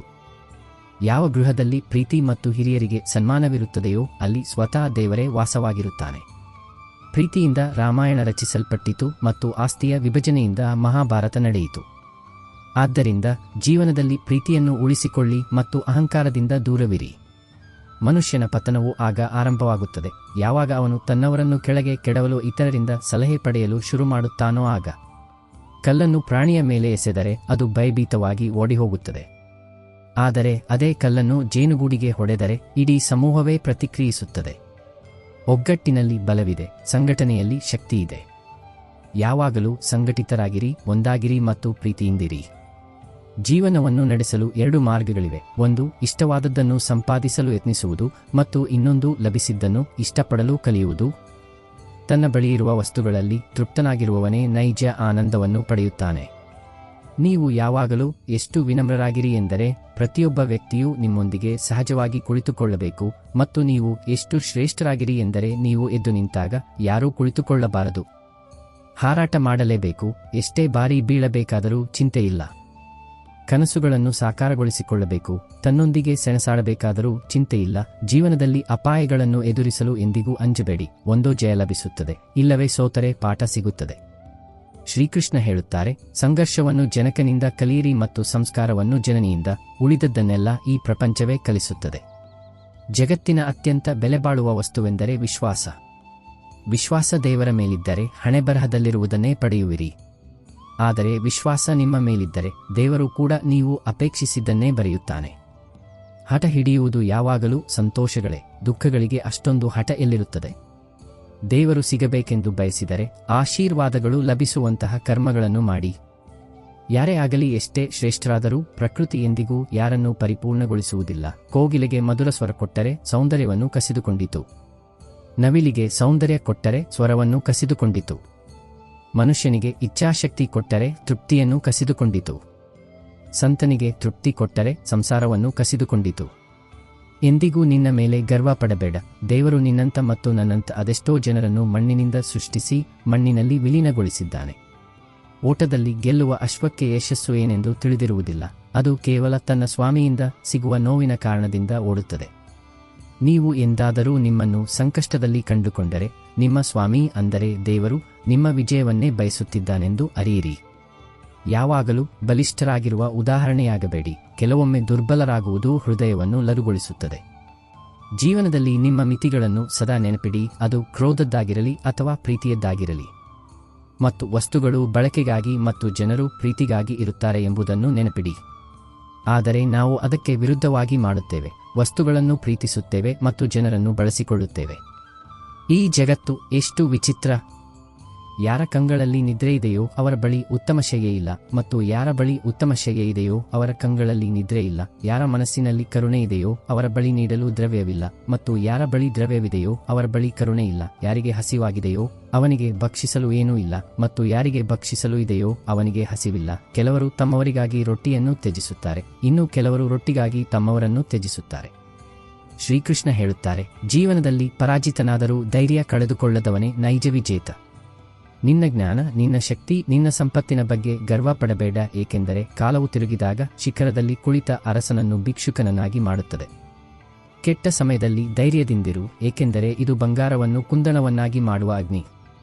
ಪ್ರೀತಿಯಿಂದಿರಿ, ಸಂಘಟಿತರಾಗಿರಿ, ಏಕೆಂದರೆ ಹನಿಗಳು ಸೇರಿ ಸಾಗರವಾಗುತ್ತದೆ ಮತ್ತು ಮನುಷ್ಯರು ಸೇರಿ ಸಮಾಜವಾಗುತ್ತದೆ. ಜೀವನದ ಮಾರ್ಗಗಳಲ್ಲಿ ಎಷ್ಟೇ ಕಂಟಕಗಳಿದ್ದರೂ ನಡೆಯುತ್ತಲೇ ಇರಿ, ಏಕೆಂದರೆ ನಡೆಯುತ್ತಲೇ ಇರುವುದೇ ಜೀವನ. ಪ್ರತಿಯೊಬ್ಬ ಮನುಷ್ಯನು ಯಶಸ್ಸಿನ ಅನ್ವೇಷಣೆಯಲ್ಲಿ ಕಾರ್ಯನಿರ್ವಹಿಸುತ್ತಾನೆ. ಕೆಲವರಿಗೆ ಯಶಸ್ಸು ಲಭಿಸುತ್ತದೆ, ಕೆಲವರು ವಿಫಲರಾಗುತ್ತಾರೆ, ಮತ್ತು ವಿಫಲರಾದವರು ತಮ್ಮ ವೈಫಲ್ಯಕ್ಕೆ ಸನ್ನಿವೇಶಗಳನ್ನು ದೂರುತ್ತಾರೆ. ಆದರೆ ಇದು ಸಂಪೂರ್ಣ ಸತ್ಯವಲ್ಲ. ವಾಸ್ತವವಾಗಿ ಯಾವುದೇ ಸನ್ನಿವೇಶ ಅಥವಾ ಯಾವುದೇ ವ್ಯಕ್ತಿ ಮತ್ತೊಬ್ಬರ ವೈಫಲ್ಯಕ್ಕೆ ಕಾರಣವಾಗಬಹುದೇ? ಆಲೋಚಿಸಿ. ಚಿಟ್ಟೆ ಮತ್ತು ನೊಣ ಇವೆರಡಕ್ಕೂ ಪ್ರಕೃತಿಯು ಸಮಾನವಾಗಿ ಮಕರಂದವನ್ನು ಹೀರುವ ಸಾಮರ್ಥ್ಯವನ್ನು ನೀಡಿದೆ. ಆದರೆ ಚಿಟ್ಟೆಯು ಪುಷ್ಪಗಳಿಂದ ಮಕರಂದವನ್ನು ಹೀರುತ್ತದೆ ಮತ್ತು ಹೊಸ ಪುಷ್ಪಗಳು ಅರಳಲು ಸಹಕರಿಸುತ್ತದೆ. ಆದರೆ ನೊಣವು ಗಾಯಗಳ ಮೇಲೆ ಕುಳಿತುಕೊಳ್ಳುತ್ತದೆ, ಅವುಗಳಿಗೆ ಸೋಂಕು ತಗುಲಿಸುತ್ತದೆ ಮತ್ತು ರೋಗವನ್ನು ಹರಡುತ್ತದೆ. ಇಬ್ಬರಿಗೂ ಸಮಾನ ಅವಕಾಶಗಳಿವೆ, ಆದರೆ ಅವರ ದೃಷ್ಟಿಕೋನ ಮತ್ತು ಕಾರ್ಯಗಳು ಅವರನ್ನು ಭಿನ್ನವಾಗಿಸುತ್ತವೆ. ಇದೇ ಜೀವನದ ನಿಯಮ. ನಿಮ್ಮ ದೃಷ್ಟಿಕೋನವೇ ನಿಮ್ಮ ಸಫಲತೆ ಮತ್ತು ವಿಫಲತೆಯನ್ನು ನಿರ್ಧರಿಸುತ್ತದೆ. ಸತ್ಯದ ಮಾರ್ಗದಲ್ಲಿ ಸಾಗುವವನು ಪದೇ ಪದೇ ಸ್ಪಷ್ಟೀಕರಣ ನೀಡಬೇಕಾಗುತ್ತದೆ, ಆದರೆ ಸುಳ್ಳು ನುಡಿಯುವ ವ್ಯಕ್ತಿಯನ್ನು ಯಾವುದೇ ಪ್ರಶ್ನೆಯಿಲ್ಲದೆ ಸ್ವೀಕರಿಸಲಾಗುತ್ತದೆ. ಸಂಕುಚಿತ ಆಲೋಚನೆಗಳು ಸಂಶಯಗಳನ್ನು ಜನಿಪಿಸುತ್ತವೆ, ಆದರೆ ವಿಶಾಲ ಆಲೋಚನೆಗಳು ಪರಿಹಾರಗಳನ್ನು ಅರಸುತ್ತವೆ. ನೀವು ಸೋಲಲು ಅಂಜುತ್ತಿದ್ದರೆ ಗೆಲ್ಲುವ ಅಪೇಕ್ಷೆಯನ್ನು ಇಟ್ಟುಕೊಳ್ಳಬೇಡಿ. ವೈಫಲ್ಯವು ಯಶಸ್ಸಿನ ಒಂದು ಭಾಗವಾಗಿದೆ. ಬಿದ್ದು ಮತ್ತೆ ಏಳುವ ವ್ಯಕ್ತಿಯೇ ನಿಜವಾದ ಯೋಧ. ಮನುಷ್ಯನು ಲವಣದಂತೆ ಇರಬೇಕು, ಅದು ಪ್ರತಿಯೊಂದು ಸನ್ನಿವೇಶದಲ್ಲಿಯೂ ಬೆರೆತು ಹೋಗುತ್ತದೆ. ಜೀವನದಲ್ಲಿ ಕಠಿಣ ಸನ್ನಿವೇಶಗಳಲ್ಲಿಯೂ ತನ್ನ ಸ್ಥೈರ್ಯವನ್ನು ಉಳಿಸಿಕೊಳ್ಳುವ ವ್ಯಕ್ತಿಯೇ ಮುನ್ನಡೆಯುತ್ತಾನೆ. ವೈಫಲ್ಯದ ಭೀತಿಯಿಂದ ಯಾವುದೇ ಹೊಸ ಪ್ರಯತ್ನವನ್ನು ಮಾಡದವರು ಎಂದಿಗೂ ಯಶಸ್ಸಿನ ಸವಿಯನ್ನು ಅನುಭವಿಸಲು ಸಾಧ್ಯವಿಲ್ಲ. ಗಮ್ಯ ಎಷ್ಟೇ ಎತ್ತರದಲ್ಲಿದ್ದರೂ ಮಾರ್ಗಗಳು ಯಾವಾಗಲೂ ಪಾದಗಳ ಕೆಳಗೆ ಇರುತ್ತವೆ. ನಿಮ್ಮ ಪ್ರಯತ್ನಗಳೇ ನಿಮ್ಮ ಪಥವನ್ನು ನಿರ್ಧರಿಸುತ್ತವೆ. ಜೀವನದಲ್ಲಿ ಯಶಸ್ವಿಯಾಗಲು ನೀವು ನಿಮ್ಮ ಮೇಲೆ ವಿಶ್ವಾಸವಿಡಬೇಕು ಮತ್ತು ನಿಮ್ಮ ಪ್ರಯತ್ನಗಳನ್ನು ನಿರಂತರವಾಗಿ ಮುಂದುವರಿಸಬೇಕು. ಅತಿಯಾಗಿ ಮಧುರವಾಗಿ ಮಾತನಾಡುವವರು ಮತ್ತು ನಿಮ್ಮನ್ನು ಅತಿಯಾಗಿ ಶ್ಲಾಘಿಸುವವರಿಂದ ಜಾಗರೂಕರಾಗಿರಿ. ಮಧುರ ಮಾತುಗಳನ್ನು ನುಡಿಯುವುದು ಯಾವಾಗ ಎಂದರೆ ಎದುರಿಗಿರುವವರಿಂದ ಏನನ್ನಾದರೂ ಪಡೆಯಬೇಕಾದಾಗ ಮಾತ್ರ. ಹೊಗಳಿಕೆಯು ಉಚಿತವಾಗಿ ಲಭಿಸುವುದಿಲ್ಲ. ಯಾರಾದರೂ ನಿಮ್ಮನ್ನು ಹೊಗಳುತ್ತಿದ್ದರೆ ಅದರ ಹಿಂದೆ ಯಾವುದಾದರೂ ಸ್ವಹಿತಾಸಕ್ತಿ ಖಂಡಿತ ಅಡಗಿರುತ್ತದೆ. ಹಲವು ಬಾರಿ ಕಣ್ಣಿಗೆ ಗೋಚರಿಸುವ ಸತ್ಯ ವಾಸ್ತವದಲ್ಲಿ ಸತ್ಯವಾಗಿರುವುದಿಲ್ಲ. ಕಣ್ಣಿನಿಂದ ಕಂಡ ಪ್ರತಿಯೊಂದು ಮಾತನ್ನು ತಕ್ಷಣವೇ ನಂಬಬೇಡಿ. ಧೈರ್ಯ ಮತ್ತು ವಿವೇಕದಿಂದ ತೀರ್ಮಾನ ತೆಗೆದುಕೊಳ್ಳಿ. ಭಾವನೆಗಳಲ್ಲಿ ತೇಲಿ ಹೋಗಿ ಅವಸರದಲ್ಲಿ ಯಾವುದೇ ಹೆಜ್ಜೆ ಇಡಬೇಡಿ. ಜೀವನವನ್ನು ಪರಿವರ್ತಿಸಲು ಹೋರಾಡಬೇಕಾಗುತ್ತದೆ ಮತ್ತು ಅದನ್ನು ಸರಳಗೊಳಿಸಲು ವಿವೇಕದಿಂದ ಯೋಚಿಸಬೇಕಾಗುತ್ತದೆ. ಜೀವನದಲ್ಲಿ ಕಷ್ಟಗಳಿದ್ದರೆ ಅದು ನಿಮ್ಮ ಪರೀಕ್ಷೆ. ಆದರೆ ದಾಸ್ಯದಲ್ಲಿ ನಗುವುದಕ್ಕಿಂತ ಸ್ವಾತಂತ್ರ್ಯದಲ್ಲಿ ನಿಮ್ಮ ದುಃಖಗಳೊಂದಿಗೆ ಹೋರಾಡುವುದು ಉತ್ತಮ. ಏಕೆಂದರೆ ನಿಜವಾದ ಮನುಷ್ಯನು ತನ್ನ ಸಮಸ್ಯೆಗಳಿಂದ ಪಲಾಯನ ಮಾಡುವುದಿಲ್ಲ, ಬದಲಿಗೆ ಅವುಗಳನ್ನು ಸೋಲಿಸುವ ಧೈರ್ಯವನ್ನು ಹೊಂದಿರುತ್ತಾನೆ. ಮಧುರವಾಗಿ ಮಾತನಾಡುವ ಪ್ರತಿಯೊಬ್ಬ ವ್ಯಕ್ತಿಯೂ ಸಜ್ಜನನಾಗಿರಬೇಕೆಂದೇನಿಲ್ಲ. ಇತ್ತೀಚಿನ ದಿನಗಳಲ್ಲಿ ಸಂಚು ರೂಪಿಸುವವರೇ ಅತಿ ಹೆಚ್ಚು ಮಧುರವಾಗಿ ಮಾತನಾಡುತ್ತಾರೆ. ಆದ್ದರಿಂದ ಯಾರ ಮಾತನ್ನು ನಂಬಬೇಡಿ, ಅವರ ಕರ್ಮಗಳನ್ನು ನಂಬಿ. ಹಸ್ತರೇಖೆಗಳನ್ನು ನಂಬಿ ಬದುಕಬೇಡಿ, ಏಕೆಂದರೆ ಹಸ್ತಗಳಿಲ್ಲದವರಿಗೂ ಅದೃಷ್ಟವಿರುತ್ತದೆ. ಅವಕಾಶ ಮತ್ತು ಸೂರ್ಯೋದಯದಲ್ಲಿ ಒಂದು ವಿಶೇಷ ಸಾಮ್ಯತೆ ಇದೆ. ವಿಳಂಬ ಮಾಡುವವನು ಇವೆರಡನ್ನೂ ಕಳೆದುಕೊಳ್ಳುತ್ತಾನೆ. ಆದ್ದರಿಂದ ಅವಕಾಶ ಲಭಿಸಿದಾಗಲೆಲ್ಲ ಅದನ್ನು ಕೈಯಿಂದ ಬಿಡಬೇಡಿ. ಯಾರಾದರೂ ಕಠಿಣ ಸಮಯದಲ್ಲಿ ಸಿಲುಕಿದಾಗ ಅವರ ಕೈ ಹಿಡಿಯಿರಿ, ಅವರಿಗೆ ಆಧಾರವಾಗಿರಿ, ಅವರಿಗೆ ಧೈರ್ಯ ನೀಡಿ. ಏಕೆಂದರೆ ಕೆಟ್ಟ ಸಮಯವೂ ಹೋಗುತ್ತದೆ, ಆದರೆ ಆ ವ್ಯಕ್ತಿಯು ನಿಮಗೆ ಜೀವನದುದ್ದಕ್ಕೂ ಆಶೀರ್ವದಿಸುತ್ತಾನೆ. ಯಾವುದೇ ದಾರಿ ತಿಳಿಯದಾದಾಗ, ಎಲ್ಲೆಡೆ ಅಂಧಕಾರ ಕಂಡಾಗ ಸ್ವಲ್ಪ ಕಾಲ ನಿಲ್ಲಿ, ಯೋಚಿಸಿ, ಅರಿತುಕೊಳ್ಳಿ ಮತ್ತು ನಂತರ ಮುನ್ನಡೆಯಿರಿ. ಆದರೆ ಕನಸುಗಳು ಕೇವಲ ಕನಸುಗಳಾಗಿಯೇ ಉಳಿದು ಸಮಯದೊಂದಿಗೆ ವಯಸ್ಸು ಸವೆದು ಹೋಗುವಷ್ಟು ವಿಳಂಬ ಮಾಡಬೇಡಿ. ಶ್ರಮವೇ ನಿಮ್ಮ ಅತಿ ದೊಡ್ಡ ಆಯುಧವಾದರೆ ಯಶಸ್ಸು ನಿಮ್ಮ ದಾಸಿಯಾಗುತ್ತದೆ. ಜಗತ್ತಿನಲ್ಲಿ ಅತಿ ದೊಡ್ಡ ದೌರ್ಬಲ್ಯವೆಂದರೆ ಸೋಲನ್ನು ಒಪ್ಪಿಕೊಳ್ಳುವುದು ಮತ್ತು ಯಶಸ್ಸಿನ ಅತ್ಯಂತ ನಿಶ್ಚಿತವಾದ ಮಾರ್ಗವೆಂದರೆ ಮತ್ತೊಮ್ಮೆ ಪ್ರಯತ್ನಿಸುವುದು. ಕಳೆದು ಹೋದದ್ದನ್ನು ವಿಸ್ಮರಿಸಿಬಿಡಿ, ಲಭಿಸಿದ್ದನ್ನು ಜತನದಿಂದ ಕಾಪಾಡಿಕೊಳ್ಳಿ. ಯಶಸ್ಸು ಗಳಿಸಬೇಕಿದ್ದರೆ ಪರಿಸ್ಥಿತಿ ಮತ್ತು ಕಾಲದ ಬಗ್ಗೆ ಕೊರಗುವುದನ್ನು ನಿಲ್ಲಿಸಿ, ಬದಲಿಗೆ ಅವುಗಳನ್ನು ಬದಲಾಯಿಸಲು ಯತ್ನಿಸಿ. ಗುರಿ ಎಷ್ಟೇ ದೂರದಲ್ಲಿದ್ದರೂ ಸೋಲೊಪ್ಪಿಕೊಳ್ಳಬೇಡಿ. ನದಿಯು ಸಮುದ್ರ ಎಷ್ಟು ದೂರವಿದೆ ಎಂದು ಎಂದಿಗೂ ಯೋಚಿಸುವುದಿಲ್ಲ, ಅದು ಕೇವಲ ನಿರಂತರವಾಗಿ ಹರಿಯುತ್ತಲೇ ಇರುತ್ತದೆ. ನಿಮ್ಮ ಭವಿಷ್ಯವು ನೀವು ಇಂದು ಏನು ಮಾಡುತ್ತೀರಿ ಎಂಬುದರ ಮೇಲೆ ಅವಲಂಬಿತವಾಗಿದೆ, ನಾಳೆ ಏನು ಮಾಡುತ್ತೀರಿ ಎಂಬುದರ ಮೇಲಲ್ಲ. ಮಾನವೀಯತೆಯನ್ನು ಬೋಧಿಸದ ವಿದ್ಯೆಗೆ ಯಾವುದೇ ಅರ್ಥವಿಲ್ಲ. ನಿಮ್ಮ ಗುರಿಯ ಮಾರ್ಗವನ್ನು ಇತರರಿಂದ ಕೇಳಿದರೆ ದಾರಿ ತಪ್ಪುತ್ತೀರಿ. ಏಕೆಂದರೆ ನಿಮ್ಮ ಗುರಿಯ ಮಹತ್ವ ನಿಮಗೆ ಇರುವಷ್ಟು ಮತ್ತೊಬ್ಬರಿಗೆ ಇರುವುದಿಲ್ಲ. ಗುರು ಮತ್ತು ರಸ್ತೆ ಇಬ್ಬರೂ ಒಂದೇ ರೀತಿ ಇರುತ್ತಾರೆ. ತಾವಿರುವ ಸ್ಥಳದಲ್ಲೇ ಇದ್ದು ಇತರರನ್ನು ಗಮ್ಯದತ್ತ ತಲುಪಿಸುತ್ತಾರೆ. ಅವರ ಮಾರ್ಗದರ್ಶನದಲ್ಲಿ ನಡೆಯುವವರು ಎಂದಿಗೂ ದಾರಿ ತಪ್ಪುವುದಿಲ್ಲ. ಆದರೆ ಯಾರು ತಮ್ಮನ್ನು ತಾವೇ ಜ್ಞಾನಿಗಳೆಂದು ಭಾವಿಸುತ್ತಾರೋ ಅವರು ಹೆಚ್ಚಾಗಿ ದಾರಿ ತಪ್ಪುತ್ತಾರೆ. ಒಳ್ಳೆಯ ಸಮಯವು ಎಂದಿಗೂ ಯಾರಿಗೂ ಕೆಟ್ಟದ್ದನ್ನು ಬಯಸದವರೊಂದಿಗೆ ಮಾತ್ರ ಇರುತ್ತದೆ. ಕೆಟ್ಟ ಸಮಯದಲ್ಲಿ ಸ್ಥೈರ್ಯದಿಂದಿರುವುದು ಮತ್ತು ಒಳ್ಳೆಯ ಸಮಯದಲ್ಲಿ ವಿನಯಶೀಲರಾಗಿರುವುದೇ ಜೀವನದ ಮೂಲಮಂತ್ರ. ನೀವು ಯಾವಾಗ ನಗಬೇಕು ಮತ್ತು ಯಾವಾಗ ಅಳಬೇಕು ಎಂಬುದನ್ನು ನಿರ್ಧರಿಸುವ ಅಧಿಕಾರವನ್ನು ಯಾರಿಗೂ ಅಷ್ಟೊಂದು ನೀಡಬೇಡಿ. ನಿಮ್ಮ ಸಂತೋಷ ಮತ್ತು ನಿಮ್ಮ ಅಶ್ರುಗಳನ್ನು ನೀವೇ ನಿರ್ಧರಿಸಿ, ಏಕೆಂದರೆ ಬೇರೆಯವರು ನೀಡಿದ ಸುಖ ದುಃಖಗಳು ಶಾಶ್ವತವಲ್ಲ. ನಮ್ಮವರೆಂದರೆ ಕೇವಲ ಛಾಯಾಚಿತ್ರಗಳಲ್ಲಿ ಜೊತೆ ನಿಲ್ಲುವವರಲ್ಲ, ನಮ್ಮವರೆಂದರೆ ಸಂಕಷ್ಟದಲ್ಲಿ ಜೊತೆ ನಿಲ್ಲುವವರು. ಸಂಕಟದ ಸಮಯದಲ್ಲಿ ನಿಮ್ಮ ಕೈ ಹಿಡಿದು ನಾನಿದ್ದೇನೆ ಎಂದು ಹೇಳುವವರೇ ನೈಜ ಆಪ್ತರು. ಉಳಿದವರೆಲ್ಲ ಕೇವಲ ಸನ್ನಿವೇಶದ ಸ್ನೇಹಿತರು, ಅವರು ಕಾಲದೊಂದಿಗೆ ಬದಲಾಗುತ್ತಾರೆ.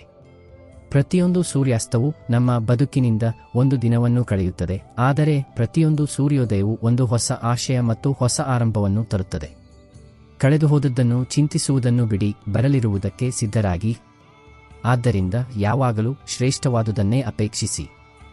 ಜೀವನದಲ್ಲಿ ಪರಿವರ್ತನೆಯೇ ಸ್ಥಿರ. ಆದ್ದರಿಂದ ಪ್ರತಿಯೊಂದು ಸನ್ನಿವೇಶದಲ್ಲಿಯೂ ನಿಮ್ಮ ವರ್ತನೆಯನ್ನು ಸಮತೋಲನದಲ್ಲಿಡಿ. ಸುಖ ಮತ್ತು ದುಃಖದಲ್ಲಿ ಸಮಚಿತ್ತನಾಗಿರುವವನೇ, ಫಲದ ಚಿಂತೆಯಿಲ್ಲದೆ ತನ್ನ ಕರ್ತವ್ಯವನ್ನು ನಿರ್ವಹಿಸುವವನೇ ಶ್ರೇಷ್ಠ ವ್ಯಕ್ತಿ. ಸಂತೋಷದಲ್ಲಿ ದುರಾಸೆಪಡುವ ಮತ್ತು ದುಃಖದಲ್ಲಿ ಕ್ರೋಧಗೊಳ್ಳುವ ವ್ಯಕ್ತಿಯ ಮೇಲೆ ಮನುಷ್ಯರು ಮಾತ್ರವಲ್ಲ, ದೇವತೆಗಳು ಅಸಂತುಷ್ಟರಾಗುತ್ತಾರೆ. ಕ್ರೋಧದ ಮೇಲೆ ನಿಯಂತ್ರಣ ಸಾಧಿಸಲು ಕಲಿಯಿರಿ. ಕ್ರೋಧದಲ್ಲಿ ತೆಗೆದುಕೊಂಡ ತೀರ್ಮಾನವು ಹೆಚ್ಚಾಗಿ ತಪ್ಪಾಗಿರುತ್ತದೆ ಮತ್ತು ನಂತರ ಪಶ್ಚಾತ್ತಾಪ ಮಾತ್ರ ಉಳಿಯುತ್ತದೆ. ಆದ್ದರಿಂದ ಕೋಪಗೊಂಡಾಗ ನಿಮ್ಮನ್ನು ಪ್ರಶಾಂತಗೊಳಿಸಲು ಯತ್ನಿಸಿ. ನಿಮ್ಮ ಆಲೋಚನೆಗಳನ್ನು ಹಿಡಿತದಲ್ಲಿಡಿ, ಏಕೆಂದರೆ ನಿಮ್ಮ ಆಲೋಚನೆಗಳೇ ನಿಮ್ಮ ವಾಸ್ತವವನ್ನು ನಿರ್ಮಿಸುತ್ತವೆ. ಆಲೋಚನೆ ಸಕಾರಾತ್ಮಕವಾಗಿದ್ದರೆ ಅಸಾಧ್ಯವೂ ಸಾಧ್ಯವೆನಿಸುತ್ತದೆ. ಚಪ್ಪಲಿ ಸವೆಸಿ ಗಳಿಸಿದ ಸನ್ಮಾನಕ್ಕೂ ಚಪ್ಪಲಿ ನೆಕ್ಕಿ ಗಳಿಸಿದ ಸನ್ಮಾನಕ್ಕೂ ಅಜಗಜಾಂತರ ವ್ಯತ್ಯಾಸವಿದೆ. ಪರಿಶ್ರಮದಿಂದ ಗಳಿಸಿದ ಗೌರವ ಮತ್ತು ಇತರರಿಂದ ಎರವಲು ಪಡೆದ ಗೌರವ ಎಂದಿಗೂ ಸಮಾನವಾಗಿರುವುದಿಲ್ಲ. ಕಲಹಗಳು ಮಕ್ಕಳಿದ್ದಂತೆ, ಅವುಗಳನ್ನು ಪೋಷಿಸುತ್ತಾ ಹೋದರೆ ದೊಡ್ಡದಾಗುತ್ತವೆ. ಎಷ್ಟು ಶೀಘ್ರವಾಗಿ ಅವುಗಳನ್ನು ಅಂತ್ಯಗೊಳಿಸುತ್ತೀರೋ ಅಷ್ಟು ಶ್ರೇಯಸ್ಕರ. ಜೀವನದಲ್ಲಿ ಅರ್ಧದಷ್ಟು ದುಃಖಗಳು ನಮ್ಮ ಬೃಹತ್ ಆಕಾಂಕ್ಷೆಗಳಿಂದಲೇ ಜನ್ಮ ತಾಳುತ್ತವೆ. ಈ ಆಕಾಂಕ್ಷೆಗಳನ್ನು ಪರಿತ್ಯಜಿಸಿ ನೋಡಿ, ಜೀವನದಲ್ಲಿ ಸುಖವಾಗಿರುತ್ತೀರಿ. ಅಗತ್ಯಕ್ಕಿಂತ ಹೆಚ್ಚಿನ ಅಪೇಕ್ಷೆಗಳು ಮನುಷ್ಯನನ್ನು ದುರ್ಬಲನನ್ನಾಗಿಸುತ್ತವೆ. ಇರಾದೆ ಒಳ್ಳೆಯದಾಗಿದ್ದರೆ ಹಣೆಬರಹ ಎಂದಿಗೂ ಕೆಟ್ಟದ್ದಾಗಿರುವುದಿಲ್ಲ. ಸಮಯವನ್ನು ಸೃಷ್ಟಿಸಿದವನಿಗೆ ಸ್ವಲ್ಪ ಸಮಯ ನೀಡಿ ನೋಡಿ, ಅವನು ನಿಮ್ಮ ಸಮಯವನ್ನೇ ಬದಲಾಯಿಸುತ್ತಾನೆ. ಯಾರ ಉದ್ದೇಶಗಳು ದೃಢವಾಗಿರುತ್ತವೆಯೋ ಅವರಿಗಾಗಿ ಹಣೆಬರಹವು ಮಾರ್ಗವನ್ನು ಮಾಡಿಕೊಡುತ್ತದೆ. ಅಗತ್ಯಕ್ಕಿಂತ ಹೆಚ್ಚು ಗೌರವ ಮತ್ತು ಸಮಯವನ್ನು ನೀಡಿದರೆ ಜನರು ನಿಮ್ಮನ್ನು ದುರ್ಬಲರೆಂದು ಭಾವಿಸುತ್ತಾರೆ. ಪ್ರತಿಯೊಬ್ಬರಿಗೂ ನಿಮ್ಮನ್ನು ಸುಲಭವಾಗಿ ಲಭ್ಯವಾಗುವಂತೆ ಮಾಡಬೇಡಿ, ಏಕೆಂದರೆ ಎಲ್ಲರೂ ನಿಮ್ಮ ಮಹತ್ವವನ್ನು ಅರಿಯುವುದಿಲ್ಲ. ನಿಮ್ಮ ಆತ್ಮಗೌರವವನ್ನು ಎಂದಿಗೂ ಕೆಳಗೆ ಬೀಳಲು ಬಿಡಬೇಡಿ, ಏಕೆಂದರೆ ಯಾರು ತಮ್ಮನ್ನು ಸನ್ಮಾನಿಸುವುದಿಲ್ಲವೋ ಜಗತ್ತು ಕೂಡ ಅವರನ್ನು ಸನ್ಮಾನಿಸುವುದಿಲ್ಲ. ನಿಮ್ಮ ಬೆನ್ನ ಹಿಂದೆ ನಿಮ್ಮ ಬಗ್ಗೆ ಮಾತುಕತೆಗಳು ನಡೆಯುತ್ತಿದ್ದರೆ ಅಂಜಬೇಡಿ, ಏಕೆಂದರೆ ಚರ್ಚೆ ನಡೆಯುವುದು ಯಾರಲ್ಲಿ ವೈಶಿಷ್ಟ್ಯವಿರುತ್ತದೆಯೋ ಅವರ ಬಗ್ಗೆಯೇ. ಆದ್ದರಿಂದ ನಿಮ್ಮನ್ನು ಇನ್ನಷ್ಟು ಎತ್ತರಕ್ಕೆ ಕೊಂಡೊಯ್ಯಿರಿ, ಆಗ ನಿಮ್ಮ ಯಶಸ್ಸೇ ನಿಮ್ಮ ಮಹತ್ತರ ಉತ್ತರವಾಗುತ್ತದೆ. ಸಣ್ಣ ಸಣ್ಣ ದೋಷಗಳಿಂದ ಪಾರಾಗಲು ಯತ್ನಿಸಿ, ಏಕೆಂದರೆ ಮನುಷ್ಯನು ಪರ್ವತಗಳಿಂದಲ್ಲ, ಬದಲಿಗೆ ಸಣ್ಣ ಸಣ್ಣ ಕಲ್ಲುಗಳಿಂದ ಎಡವುತ್ತಾನೆ. ನಿಮ್ಮ ತಪ್ಪನ್ನು ಸ್ವೀಕರಿಸದೆ ನೀವು ಎಂದಿಗೂ ಉತ್ತಮ ಮನುಷ್ಯರಾಗಲು ಸಾಧ್ಯವಿಲ್ಲ. ನಿಮ್ಮನ್ನು ಸುಧಾರಿಸಿಕೊಳ್ಳಲು ಆರಂಭಿಸಿ, ಏಕೆಂದರೆ ನೀವು ನೀಡಲು ಆರಂಭಿಸಿದಾಗ ಬರುವುದು ತಾನಾಗಿಯೇ ಆರಂಭವಾಗುತ್ತದೆ. ಅದು ಸನ್ಮಾನವೇ ಆಗಿರಲಿ ಅಥವಾ ಸಂಪತ್ತೇ ಆಗಿರಲಿ. ಅಹಂಕಾರದಲ್ಲಿ ಮುಳುಗಿದ ಮನುಷ್ಯನಿಗೆ ತನ್ನ ದೋಷ ಕಾಣಿಸುವುದಿಲ್ಲ ಮತ್ತು ಇತರರ ಸದ್ಗುಣವೂ ಕಾಣಿಸುವುದಿಲ್ಲ. ಜೀವನದ ಸಂಕಷ್ಟಗಳೇ ನಿಮ್ಮನ್ನು ಬಲಿಷ್ಠರನ್ನಾಗಿಸುತ್ತವೆ ಮತ್ತು ನೀವು ಎಷ್ಟು ಬಲಿಷ್ಠರಾಗುತ್ತಾ ಹೋಗುತ್ತೀರೋ ಜೀವನವೂ ಅಷ್ಟೇ ಸರಳವಾಗುತ್ತಾ ಹೋಗುತ್ತದೆ. ನೆನಪಿಡಿ, ಅವಮಾನಕ್ಕೆ ಪ್ರತೀಕಾರವನ್ನು ಕಲಹದಿಂದಲ್ಲ, ಬದಲಿಗೆ ಯಶಸ್ಸಿನಿಂದ ತೀರಿಸಿಕೊಳ್ಳಬೇಕು. ಯಾರ ಮೇಲಾದರೂ ಕ್ರೋಧಗೊಳ್ಳುವುದಕ್ಕಿಂತ ಅವರ ಮಹತ್ವವನ್ನೇ ಕಡಿಮೆ ಮಾಡುವುದು ಶ್ರೇಷ್ಠ. ಎಲ್ಲವನ್ನೂ ತಿಳಿದಿದ್ದರೂ ನೀವು ತಪ್ಪನ್ನು ತಪ್ಪು ಎಂದು ಹೇಳಲು ಅಸಮರ್ಥರಾದರೆ ನಿಮ್ಮ ಹಕ್ಕಿಗಾಗಿಯೂ ನೀವು ಹೋರಾಡಲು ಸಾಧ್ಯವಿಲ್ಲ. ಸಂತೋಷದಿಂದಿರಿ, ಏಕೆಂದರೆ ಉಳಿದದ್ದೆಲ್ಲ ನಡೆಯುತ್ತಲೇ ಇರುತ್ತದೆ. ಆಪ್ತರೆನಿಸಿಕೊಂಡವರು ದೂರವಾಗುತ್ತಲೇ ಇರುತ್ತಾರೆ, ಅಪರಿಚಿತರು ನಮ್ಮವರಾಗುತ್ತಲೇ ಇರುತ್ತಾರೆ. ಸಂಬಂಧಗಳು ಕೇವಲ ಒಬ್ಬರ ಕೊಡುಗೆಯಿಂದಲ್ಲ, ಬದಲಿಗೆ ಇಬ್ಬರ ಸಹಭಾಗಿತ್ವದಿಂದ ನಡೆಯುತ್ತವೆ. ನಿಮ್ಮ ದುಃಖದಲ್ಲಿ ತನ್ನ ಸಂತೋಷವನ್ನು ಮರೆಯುವ ವ್ಯಕ್ತಿಗಿಂತ ಹೆಚ್ಚು ನಿಮ್ಮವರು ಯಾರೂ ಇರಲು ಸಾಧ್ಯವಿಲ್ಲ. ನಿಧಾನವಾಗಿ ನಡೆಯಿರಿ, ಆದರೆ ಎಂದಿಗೂ ನಿಲ್ಲಬೇಡಿ, ಏಕೆಂದರೆ ನೀವು ನಿಂತಾಗ ಜಗತ್ತು ನಿಮ್ಮಿಂದ ಮುಂದೆ ಸಾಗುತ್ತದೆ. ಜೀವನದಲ್ಲಿ ತನ್ನ ಮೇಲೆ ತನಗೆ ವಿಶ್ವಾಸವಿರುವ ವ್ಯಕ್ತಿಯೇ ಯಶಸ್ವಿಯಾಗುತ್ತಾನೆ. ನಮ್ಮ ಕ್ರೋಧ ಮತ್ತು ಆವೇಶದಲ್ಲಿ ನಾವು ಹೆಚ್ಚಾಗಿ ನಮ್ಮ ಅತಿ ಸಮೀಪದವರೊಂದಿಗೆ ಸಂಬಂಧಗಳನ್ನು ಹಾಳು ಮಾಡಿಕೊಳ್ಳುತ್ತೇವೆ. ಅವರು ನಮ್ಮವರು, ಅವರನ್ನು ಮತ್ತೆ ಸಮಾಧಾನಪಡಿಸಬಹುದು ಎಂದು ನಾವು ಭಾವಿಸುತ್ತೇವೆ. ಆದರೆ ಪ್ರತಿ ಬಾರಿಯೂ ಇದು ಸಾಧ್ಯವಾಗುವುದಿಲ್ಲ. ಆದ್ದರಿಂದ ನಿಮ್ಮ ಮಾತುಗಳು ಮತ್ತು ಭಾವನೆಗಳ ಮೇಲೆ ಸಂಯಮವಿಡಿ. ಸಹವಾಸದ ಪ್ರಭಾವವು ಎಲ್ಲಕ್ಕಿಂತ ಅಧಿಕ. ನೀವು ಬಯಸಲಿ ಅಥವಾ ಬಯಸದಿರಲಿ, ನಿಮ್ಮ ಒಡನಾಟವೇ ನಿಮ್ಮ ವ್ಯಕ್ತಿತ್ವವನ್ನು ರೂಪಿಸುತ್ತದೆ. ಆದ್ದರಿಂದ ಯೋಚಿಸಿ, ಸಹವಾಸವನ್ನು ಆರಿಸಿಕೊಳ್ಳಿ, ಏಕೆಂದರೆ ತಪ್ಪು ಸಹವಾಸವು ನಿಮ್ಮ ಜೀವನವನ್ನು ಹಾಳು ಮಾಡಬಹುದು ಮತ್ತು ಸರಿ ಸಹವಾಸವು ನಿಮ್ಮನ್ನು ಉನ್ನತಕ್ಕೆ ಕೊಂಡೊಯ್ಯಬಹುದು. ಕಾಲದ ಮಹತ್ವವನ್ನು ಅರಿಯಿರಿ, ಏಕೆಂದರೆ ಯಾರು ತಮ್ಮ ಇಂದಿನ ಕಾರ್ಯವನ್ನು ಮುಂದೂಡುತ್ತಾರೋ ಅಂತಿಮವಾಗಿ ಅವರ ಬಳಿ ಏನನ್ನು ಮಾಡಲು ಸಮಯವೇ ಉಳಿಯುವುದಿಲ್ಲ. ಯಾರು ತಮ್ಮ ಕನಸುಗಳಿಗಾಗಿ ಹಿಂದೆ ಹೆಜ್ಜೆ ಇಡುತ್ತಾರೋ ಅವರಿಗೆ ಯಶಸ್ಸು ಲಭಿಸುತ್ತದೆ. ಜೀವನದಲ್ಲಿ ಬೀಳುವುದು ಮುಖ್ಯ, ಆದರೆ ಅದಕ್ಕಿಂತಲೂ ಮುಖ್ಯವಾದುದು ಪ್ರತಿ ಬಾರಿಯೂ ಎದ್ದು ಮತ್ತೆ ಮುನ್ನಡೆಯುವುದು. ನೆನಪಿಡಿ, ಯಶಸ್ಸು ಕೇವಲ ಪ್ರಯತ್ನಶೀಲರಿಗೆ ಮಾತ್ರ ಲಭಿಸುತ್ತದೆ. ಒಂದು ಪಾತ್ರೆಯಲ್ಲಿ ಜಲವಿದೆ, ಇನ್ನೊಂದರಲ್ಲಿ ಕ್ಷೀರ ಮತ್ತು ಮೂರನೆಯದರಲ್ಲಿ ಕಲುಷಿತ ಕೆಸರಿದೆ ಎಂದು ಭಾವಿಸಿ. ಈ ಜಲವನ್ನು ಕ್ಷೀರದಲ್ಲಿ ಬೆರೆಸಿದರೆ ಅದು ಕ್ಷೀರವಾಗಿ ಪರಿವರ್ತನೆಯಾಗುತ್ತದೆ ಮತ್ತು ಇದೇ ಜಲವನ್ನು ಕೆಸರಿನಲ್ಲಿ ಬೆರೆಸಿದರೆ ಅದು ಕೆಸರಾಗಿ ಬಿಡುತ್ತದೆ. ನೀರು ಹಾಲಿನಲ್ಲಿ ಅಥವಾ ಕೆಸರಿನಲ್ಲಿ ಬೆರೆಯದೆ ತನ್ನ ಸ್ವರೂಪವನ್ನು ಉಳಿಸಿಕೊಳ್ಳಲು ಯಾವುದೇ ಮಾರ್ಗವಿಲ್ಲ. ಇದು ಮನುಷ್ಯನ ಒಡನಾಟದಂತೆಯೇ. ಒಬ್ಬ ಗುಣಹೀನ ವ್ಯಕ್ತಿಯು ಗುಣವಂತನ ಸಹವಾಸದಲ್ಲಿ ಕುಳಿತರೆ ಜನರು ಅವನನ್ನು ಗುಣವಂತನೆಂದು ಭಾವಿಸಿ ಗೌರವಿಸುತ್ತಾರೆ. ಆದರೆ ಒಬ್ಬ ಗುಣವಂತ ವ್ಯಕ್ತಿಯು ಗುಣಹೀನನ ಸಹವಾಸಕ್ಕೆ ಹೋದರೆ ಅವನು ಕೂಡ ತಿರಸ್ಕಾರಕ್ಕೆ ಗುರಿಯಾಗುತ್ತಾನೆ. ಆದ್ದರಿಂದ ಜೀವನದಲ್ಲಿ ಸಹವಾಸವನ್ನು ಯೋಚಿಸಿ ಆರಿಸಿಕೊಳ್ಳಬೇಕು. ನೀವು ಅಯಸ್ಕಾಂತವನ್ನು ನೋಡಿಯೇ ಇರುತ್ತೀರಿ, ಅದು ಹೇಗೆ ಲೋಹವನ್ನು ತನ್ನೆಡೆಗೆ ಆಕರ್ಷಿಸುತ್ತದೆ ಮತ್ತು ಹೇಗೆ ಲೋಹವನ್ನು ತನ್ನೆಡೆಗೆ ಸೆಳೆಯುತ್ತದೆ, ಏಕೆಂದರೆ ಅದರ ಸ್ವಭಾವದಲ್ಲಿಯೇ ಆಕರ್ಷಣೆ ಇದೆ. ಹಾಗೆಯೇ ನಮ್ಮೊಳಗೆ ಕೂಡ ಆಲೋಚನೆಗಳ ಒಂದು ಅಯಸ್ಕಾಂತವಿರುತ್ತದೆ, ಅದು ಸದಾ ತನ್ನಂತೆಯೇ ಇರುವ ಆಲೋಚನೆಗಳನ್ನು ಆಕರ್ಷಿಸುತ್ತದೆ. ನಾವು ನಕಾರಾತ್ಮಕವಾಗಿ ಚಿಂತಿಸಿದರೆ ನಮ್ಮ ಸುತ್ತಲೂ ನಕಾರಾತ್ಮಕತೆಯೇ ವೃದ್ಧಿಸುತ್ತದೆ. ಆದರೆ ನಾವು ಸಕಾರಾತ್ಮಕವಾಗಿ ಚಿಂತಿಸಿದರೆ ಸಕಾರಾತ್ಮಕತೆಯೇ ನಮ್ಮನ್ನು ಆವರಿಸುತ್ತದೆ. ಆದ್ದರಿಂದ ನಿಮ್ಮ ಆಲೋಚನೆಗಳನ್ನು ಯಾವಾಗಲೂ ಉನ್ನತ ದಿಕ್ಕಿನಲ್ಲಿ ಕೊಂಡೊಯ್ಯಲು ಪ್ರಯತ್ನಿಸಿ. ಜೀವನ ಲಭಿಸುವುದು ಅದೃಷ್ಟದ ವಿಷಯ, ಮರಣ ಹೊಂದುವುದು ಕಾಲದ ವಿಷಯ, ಆದರೆ ಮರಣದ ನಂತರವೂ ಜನರ ಹೃದಯದಲ್ಲಿ ಜೀವಂತವಾಗಿರುವುದು ಅದು ನಮ್ಮ ಕರ್ಮಗಳ ವಿಷಯ.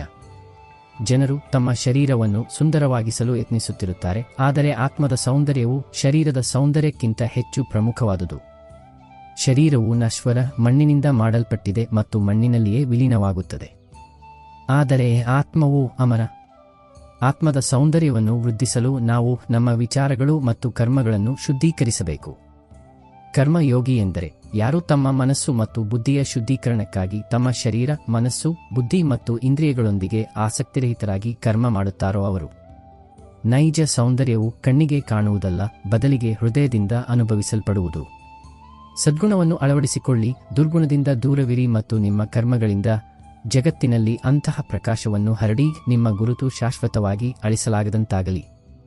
ಜನರು ತಮ್ಮ ದೇಹವನ್ನು ಸುಂದರವಾಗಿಸಲು ಪ್ರಯತ್ನಿಸುತ್ತಿರುತ್ತಾರೆ, ಆದರೆ ಆತ್ಮದ ಸೌಂದರ್ಯವು ದೇಹದ ಸೌಂದರ್ಯಕ್ಕಿಂತ ಹೆಚ್ಚು ಮುಖ್ಯವಾದುದು. ದೇಹವು ನಶ್ವರ, ಮಣ್ಣಿನಿಂದ ಮಾಡಲ್ಪಟ್ಟಿದೆ ಮತ್ತು ಮಣ್ಣಿನಲ್ಲಿಯೇ ಲೀನವಾಗುತ್ತದೆ. ಆದರೆ ಆತ್ಮವು ಅಮರ. ಆದ್ದರಿಂದ ಆತ್ಮದ ಸೌಂದರ್ಯದ ಮೇಲೆ ಗಮನ ಕೊಡಿ, ಏಕೆಂದರೆ ಆತ್ಮದ ನಿಜವಾದ ಸೌಂದರ್ಯವು ತನ್ನನ್ನು ತಾನು ದೇವರಲ್ಲಿ ವಿಲೀನಗೊಳಿಸುವುದರಿಂದ ಲಭಿಸುತ್ತದೆ. ಯಾರು ಸ್ವಾರ್ಥಿಗಳಾಗಿರುತ್ತಾರೋ ಮತ್ತು ಕೇವಲ ತಮ್ಮ ಸ್ವಂತ ಹಿತಾಸಕ್ತಿಗಾಗಿ ಯೋಚಿಸುತ್ತಾರೋ ಅವರು ತಮ್ಮ ಲಾಭಕ್ಕಾಗಿ ಏನು ಬೇಕಾದರೂ ಮಾಡಲು ಸಿದ್ಧರಿರುತ್ತಾರೆ. ಆದರೆ ನೆನಪಿಡಿ, ಸ್ವಾರ್ಥಿ ವ್ಯಕ್ತಿಯು ಎಂದಿಗೂ ನೈಜ ಸಂತೃಪ್ತಿ ಮತ್ತು ಯಶಸ್ಸನ್ನು ಪಡೆಯಲು ಸಾಧ್ಯವಿಲ್ಲ. ಮನುಷ್ಯನ ಸ್ವಾರ್ಥವು ಅವನನ್ನು ಇತರರಿಂದ ದೂರ ಮಾಡುತ್ತದೆ ಮತ್ತು ಅವನನ್ನು ನಕಾರಾತ್ಮಕತೆಯತ್ತ ಕೊಂಡೊಯ್ಯುತ್ತದೆ. ಇದರಿಂದ ಅವನು ಜಗತ್ತಿನಲ್ಲಿ ಏಕಾಂಗಿಯಾಗಿ ಉಳಿಯುತ್ತಾನೆ. ಗೀತೆಯಲ್ಲಿಯೂ ಹೇಳಲಾಗಿದೆ, ಒಬ್ಬ ಸ್ವಾರ್ಥಿ ವ್ಯಕ್ತಿಯು ದರ್ಪಣದ ಮೇಲಿನ ಧೂಳಿನಂತೆ, ಅವನು ತನ್ನ ನೈಜ ಪ್ರತಿಬಿಂಬವನ್ನು ಎಂದಿಗೂ ನೋಡಲು ಸಾಧ್ಯವಿಲ್ಲ. ಆದ್ದರಿಂದ ಜೀವನವನ್ನು ಸುಖ ಮತ್ತು ಶಾಂತಿಯಿಂದ ಬದುಕಲು ಬಯಸಿದರೆ ನಿಮ್ಮ ಸ್ವಾರ್ಥವನ್ನು ಪರಿತ್ಯಜಿಸಿ ಮತ್ತು ಇತರರ ಹಿತದ ಬಗ್ಗೆ ಚಿಂತಿಸಿ. ನೈಜ ಸ್ನೇಹ ಮತ್ತು ಸಂಬಂಧಗಳು ನಾವು ನಿಸ್ವಾರ್ಥ ಭಾವದಿಂದ ಪರಸ್ಪರ ಬೆಂಬಲ ನೀಡಿದಾಗ ಮಾತ್ರ ಉಳಿಯುತ್ತವೆ. ನಾವು ನಮ್ಮೊಂದಿಗೆ ಇತರರ ಶ್ರೇಯಸ್ಸಿನ ಬಗ್ಗೆಯೂ ಯೋಚಿಸಿದಾಗ ಮಾತ್ರ ಯಶಸ್ವಿ ಜೀವನ ಸಾಧ್ಯ. ಮನುಷ್ಯನ ಜೀವನದಲ್ಲಿ ಸುಖ ಮತ್ತು ದುಃಖ ಎರಡೂ ಆಗಮಿಸುತ್ತವೆ. ಸುಖದಲ್ಲಿ ಅವನು ಅತಿಯಾಗಿ ಹರ್ಷಿಸುತ್ತಾನೆ ಮತ್ತು ದುಃಖದಲ್ಲಿ ಅವನು ನಿರಾಶೆಗೊಳ್ಳುತ್ತಾನೆ. ಆದರೆ ನೈಜ ಮನುಷ್ಯನು ಎರಡೂ ಸ್ಥಿತಿಗಳಲ್ಲಿ ತನ್ನ ಮನಸ್ಸನ್ನು ಸ್ಥಿರವಾಗಿಟ್ಟುಕೊಂಡು ತನ್ನ ಭಾವನೆಗಳ ಮೇಲೆ ಹಿಡಿತ ಸಾಧಿಸುತ್ತಾನೆ. ನೆನಪಿಡಿ, ಜೀವನ ಒಂದು ಸಂಘರ್ಷ, ಇದರಲ್ಲಿ ಎಂದಿಗೂ ದುಃಖಿಸಬೇಡಿ, ಎಂದಿಗೂ ನಿರಾಶರಾಗಬೇಡಿ. ಈ ಯಾತ್ರೆಯು ಸಾಗುವುದಕ್ಕಾಗಿಯೇ ಇದೆ ಮತ್ತು ಇದನ್ನು ಸಂಪೂರ್ಣ ಸ್ಥೈರ್ಯದಿಂದ ಪೂರ್ಣಗೊಳಿಸಬೇಕು. ಮಾರ್ಗಗಳಲ್ಲಿ ನಡೆಯಲು ಧೈರ್ಯ ಮಾಡಿದರೆ ಗಮ್ಯವು ತಾನಾಗಿಯೇ ನಿಮ್ಮೆಡೆಗೆ ಬರುತ್ತದೆ. ಏಕಾಂಗಿಯಾಗಿದ್ದರೂ ಸರಿಯೇ ಹೆಜ್ಜೆ ಹಾಕಿ, ಏಕೆಂದರೆ ನೀವು ನಿಮ್ಮ ಯಾತ್ರೆಯನ್ನು ಆರಂಭಿಸಿದಾಗ ನಿಧಾನವಾಗಿ ನಿಮ್ಮೊಂದಿಗೆ ಒಂದು ಬೃಹತ್ ಸಮೂಹವೇ ಸೇರುತ್ತದೆ. ಅಭಿಮಾನಿ ಮತ್ತು ಸ್ವಾಭಿಮಾನಿ ನಡುವೆ ಇಷ್ಟೇ ವ್ಯತ್ಯಾಸ. ಸ್ವಾಭಿಮಾನಿ ವ್ಯಕ್ತಿಯು ಎಂದಿಗೂ ಯಾರಿಂದಲೂ ಏನನ್ನೂ ಬೇಡುವುದಿಲ್ಲ ಮತ್ತು ಅಭಿಮಾನಿ ವ್ಯಕ್ತಿಯು ಎಂದಿಗೂ ಯಾರಿಗೂ ಏನನ್ನೂ ನೀಡುವುದಿಲ್ಲ. ಆದ್ದರಿಂದ ಯಾವಾಗಲೂ ಸ್ವಾಭಿಮಾನಿಯಾಗಿರಿ, ಅಭಿಮಾನದಿಂದ ದೂರವಿರಿ. ಜೀವನದಲ್ಲಿ ವಿನಯ ಮತ್ತು ಸಹನೆಯನ್ನು ಅಳವಡಿಸಿಕೊಳ್ಳಿ, ಏಕೆಂದರೆ ಇವೇ ನಿಮ್ಮನ್ನು ನೈಜ ಅರ್ಥದಲ್ಲಿ ಶ್ರೇಷ್ಠರನ್ನಾಗಿ ಮಾಡುವ ಗುಣಗಳು. ಕೋಪವು ಮನುಷ್ಯನ ಸರ್ವನಾಶಕ್ಕೆ ಕಾರಣವಾಗುತ್ತದೆ. ಕ್ರೋಧಿಷ್ಠನಿಗೆ ಯಾವುದೇ ಮಿತ್ರರಿರುವುದಿಲ್ಲ, ಎಲ್ಲರೂ ಅವನಿಂದ ದೂರ ಸರಿಯುತ್ತಾರೆ. ಅವನ ಎಲ್ಲಾ ಸಂಬಂಧಗಳು ಅಂತ್ಯಗೊಳ್ಳುತ್ತವೆ. ಯಾವ ಮನುಷ್ಯನು ತನ್ನ ಕ್ರೋಧವನ್ನು ನಿಭಾಯಿಸಲಾರನೋ ಅವನು ಜೀವನದಲ್ಲಿ ಏನನ್ನೂ ನಿಭಾಯಿಸಲಾರ. ಯೋಗ್ಯ ಮಿತ್ರ ದೊರೆತರೆ ಅವನೊಂದಿಗೆ ಸಾಗಿರಿ. ಯಾರೂ ಸಿಗದಿದ್ದರೆ ಒಬ್ಬ ಅರಸನಂತೆ ಏಕಾಂಗಿಯಾಗಿ ಸಾಗಿರಿ. ಜೀವನದಲ್ಲಿ ಯಾರು ಯಾವಾಗ ಎಲ್ಲಿ ಹೇಗೆ ಪರಿವರ್ತನೆಗೊಂಡರು ಎಂದು ಎಂದಿಗೂ ಯೋಚಿಸಬೇಡಿ. ಅವರು ನಿಮಗೆ ಏನು ಕಲಿಸಿ ಹೋದರು ಎಂಬುದನ್ನು ಮಾತ್ರ ಗಮನಿಸಿ. ಇದೇ ಜೀವನದ ನೈಜ ಜ್ಞಾನ. ನೋವುಗಳು ಕೇವಲ ದುಃಖವನ್ನು ನೀಡುವುದಿಲ್ಲ, ಬದಲಿಗೆ ಅರಿವನ್ನು ನೀಡುತ್ತವೆ. ಪ್ರತಿಯೊಂದು ನೋವಿನಿಂದ ಏನಾದರೂ ಕಲಿಯುವ ವ್ಯಕ್ತಿಯೇ ಜೀವನದಲ್ಲಿ ಮುನ್ನಡೆಯುತ್ತಾನೆ.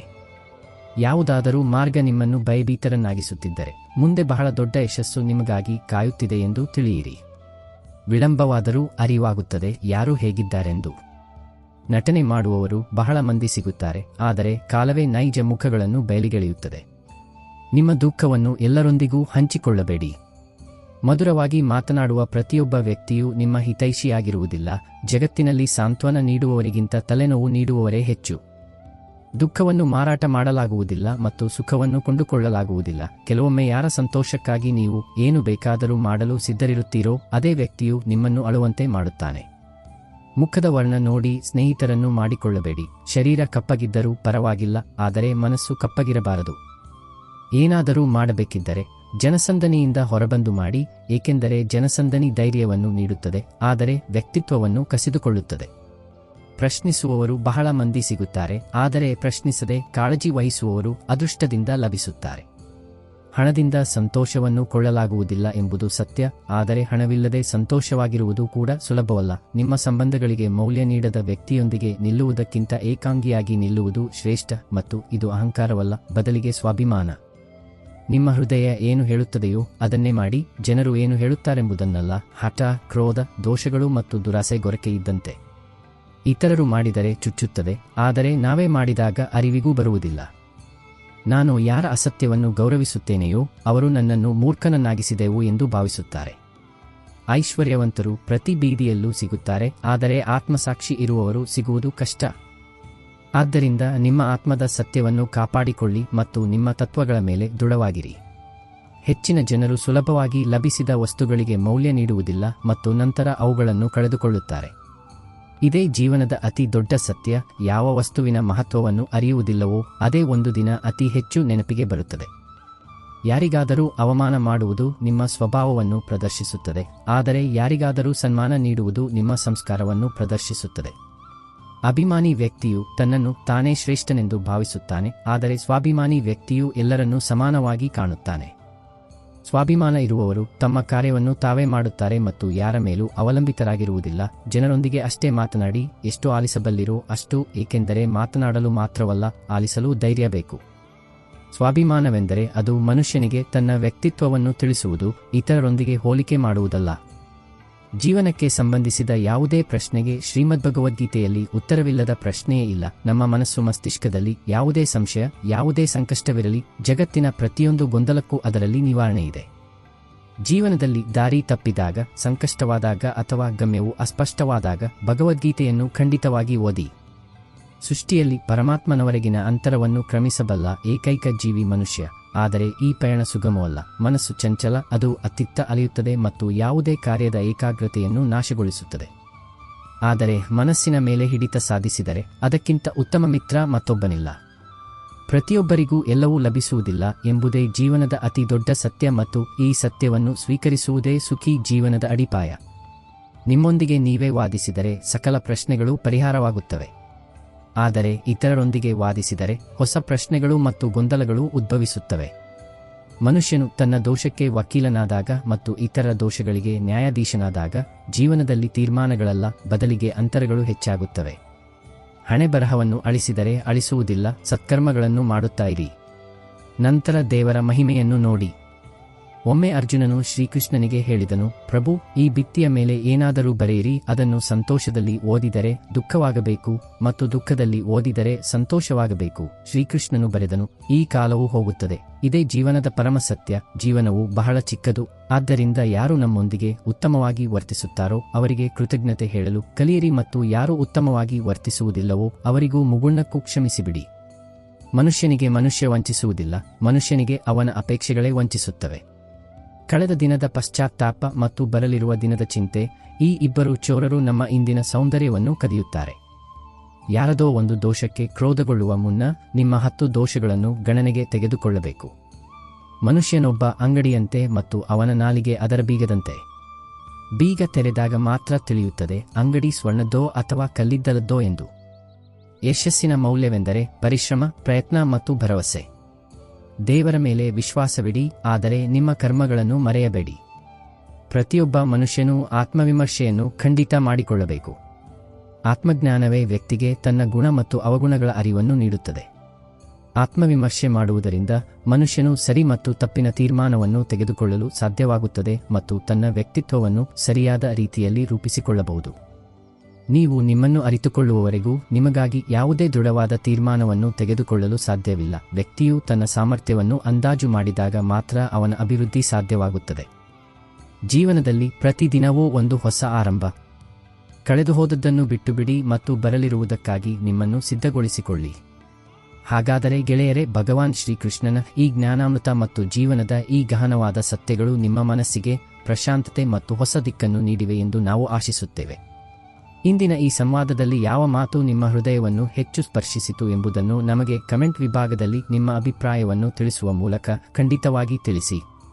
ಹಾಗೆ ನಿಮ್ಮ ಭಕ್ತಿ ಮತ್ತು ಶ್ರದ್ಧೆಯನ್ನು ಪ್ರಕಟಿಸುತ್ತಾ ಜೈ ಶ್ರೀ ಕೃಷ್ಣ ಎಂದು ಬರೆಯುವುದನ್ನು ಮರೆಯಬೇಡಿ. ನಿಮ್ಮ ವಿಚಾರಗಳು ನಮಗೆ ಇನ್ನಷ್ಟು ಉತ್ತಮವಾಗಿ ಕಾರ್ಯನಿರ್ವಹಿಸಲು ಪ್ರೇರಣೆ ನೀಡುತ್ತವೆ. ಈ ದಿವ್ಯ ಜ್ಞಾನವು ನಿಮಗೆ ಸಾರ್ಥಕವೆನಿಸಿದರೆ ವಿಡಿಯೋಗೆ ಒಂದು ಲೈಕ್ ಮಾಡುವ ಮೂಲಕ ನಿಮ್ಮ ಪ್ರೀತಿ ಮತ್ತು ಬೆಂಬಲವನ್ನು ಖಂಡಿತವಾಗಿ ವ್ಯಕ್ತಪಡಿಸಿ. ಈ ಜ್ಞಾನದ ಪ್ರಕಾಶವನ್ನು ಕೇವಲ ನಿಮ್ಮಲ್ಲಿಯೇ ಸೀಮಿತಗೊಳಿಸಬೇಡಿ.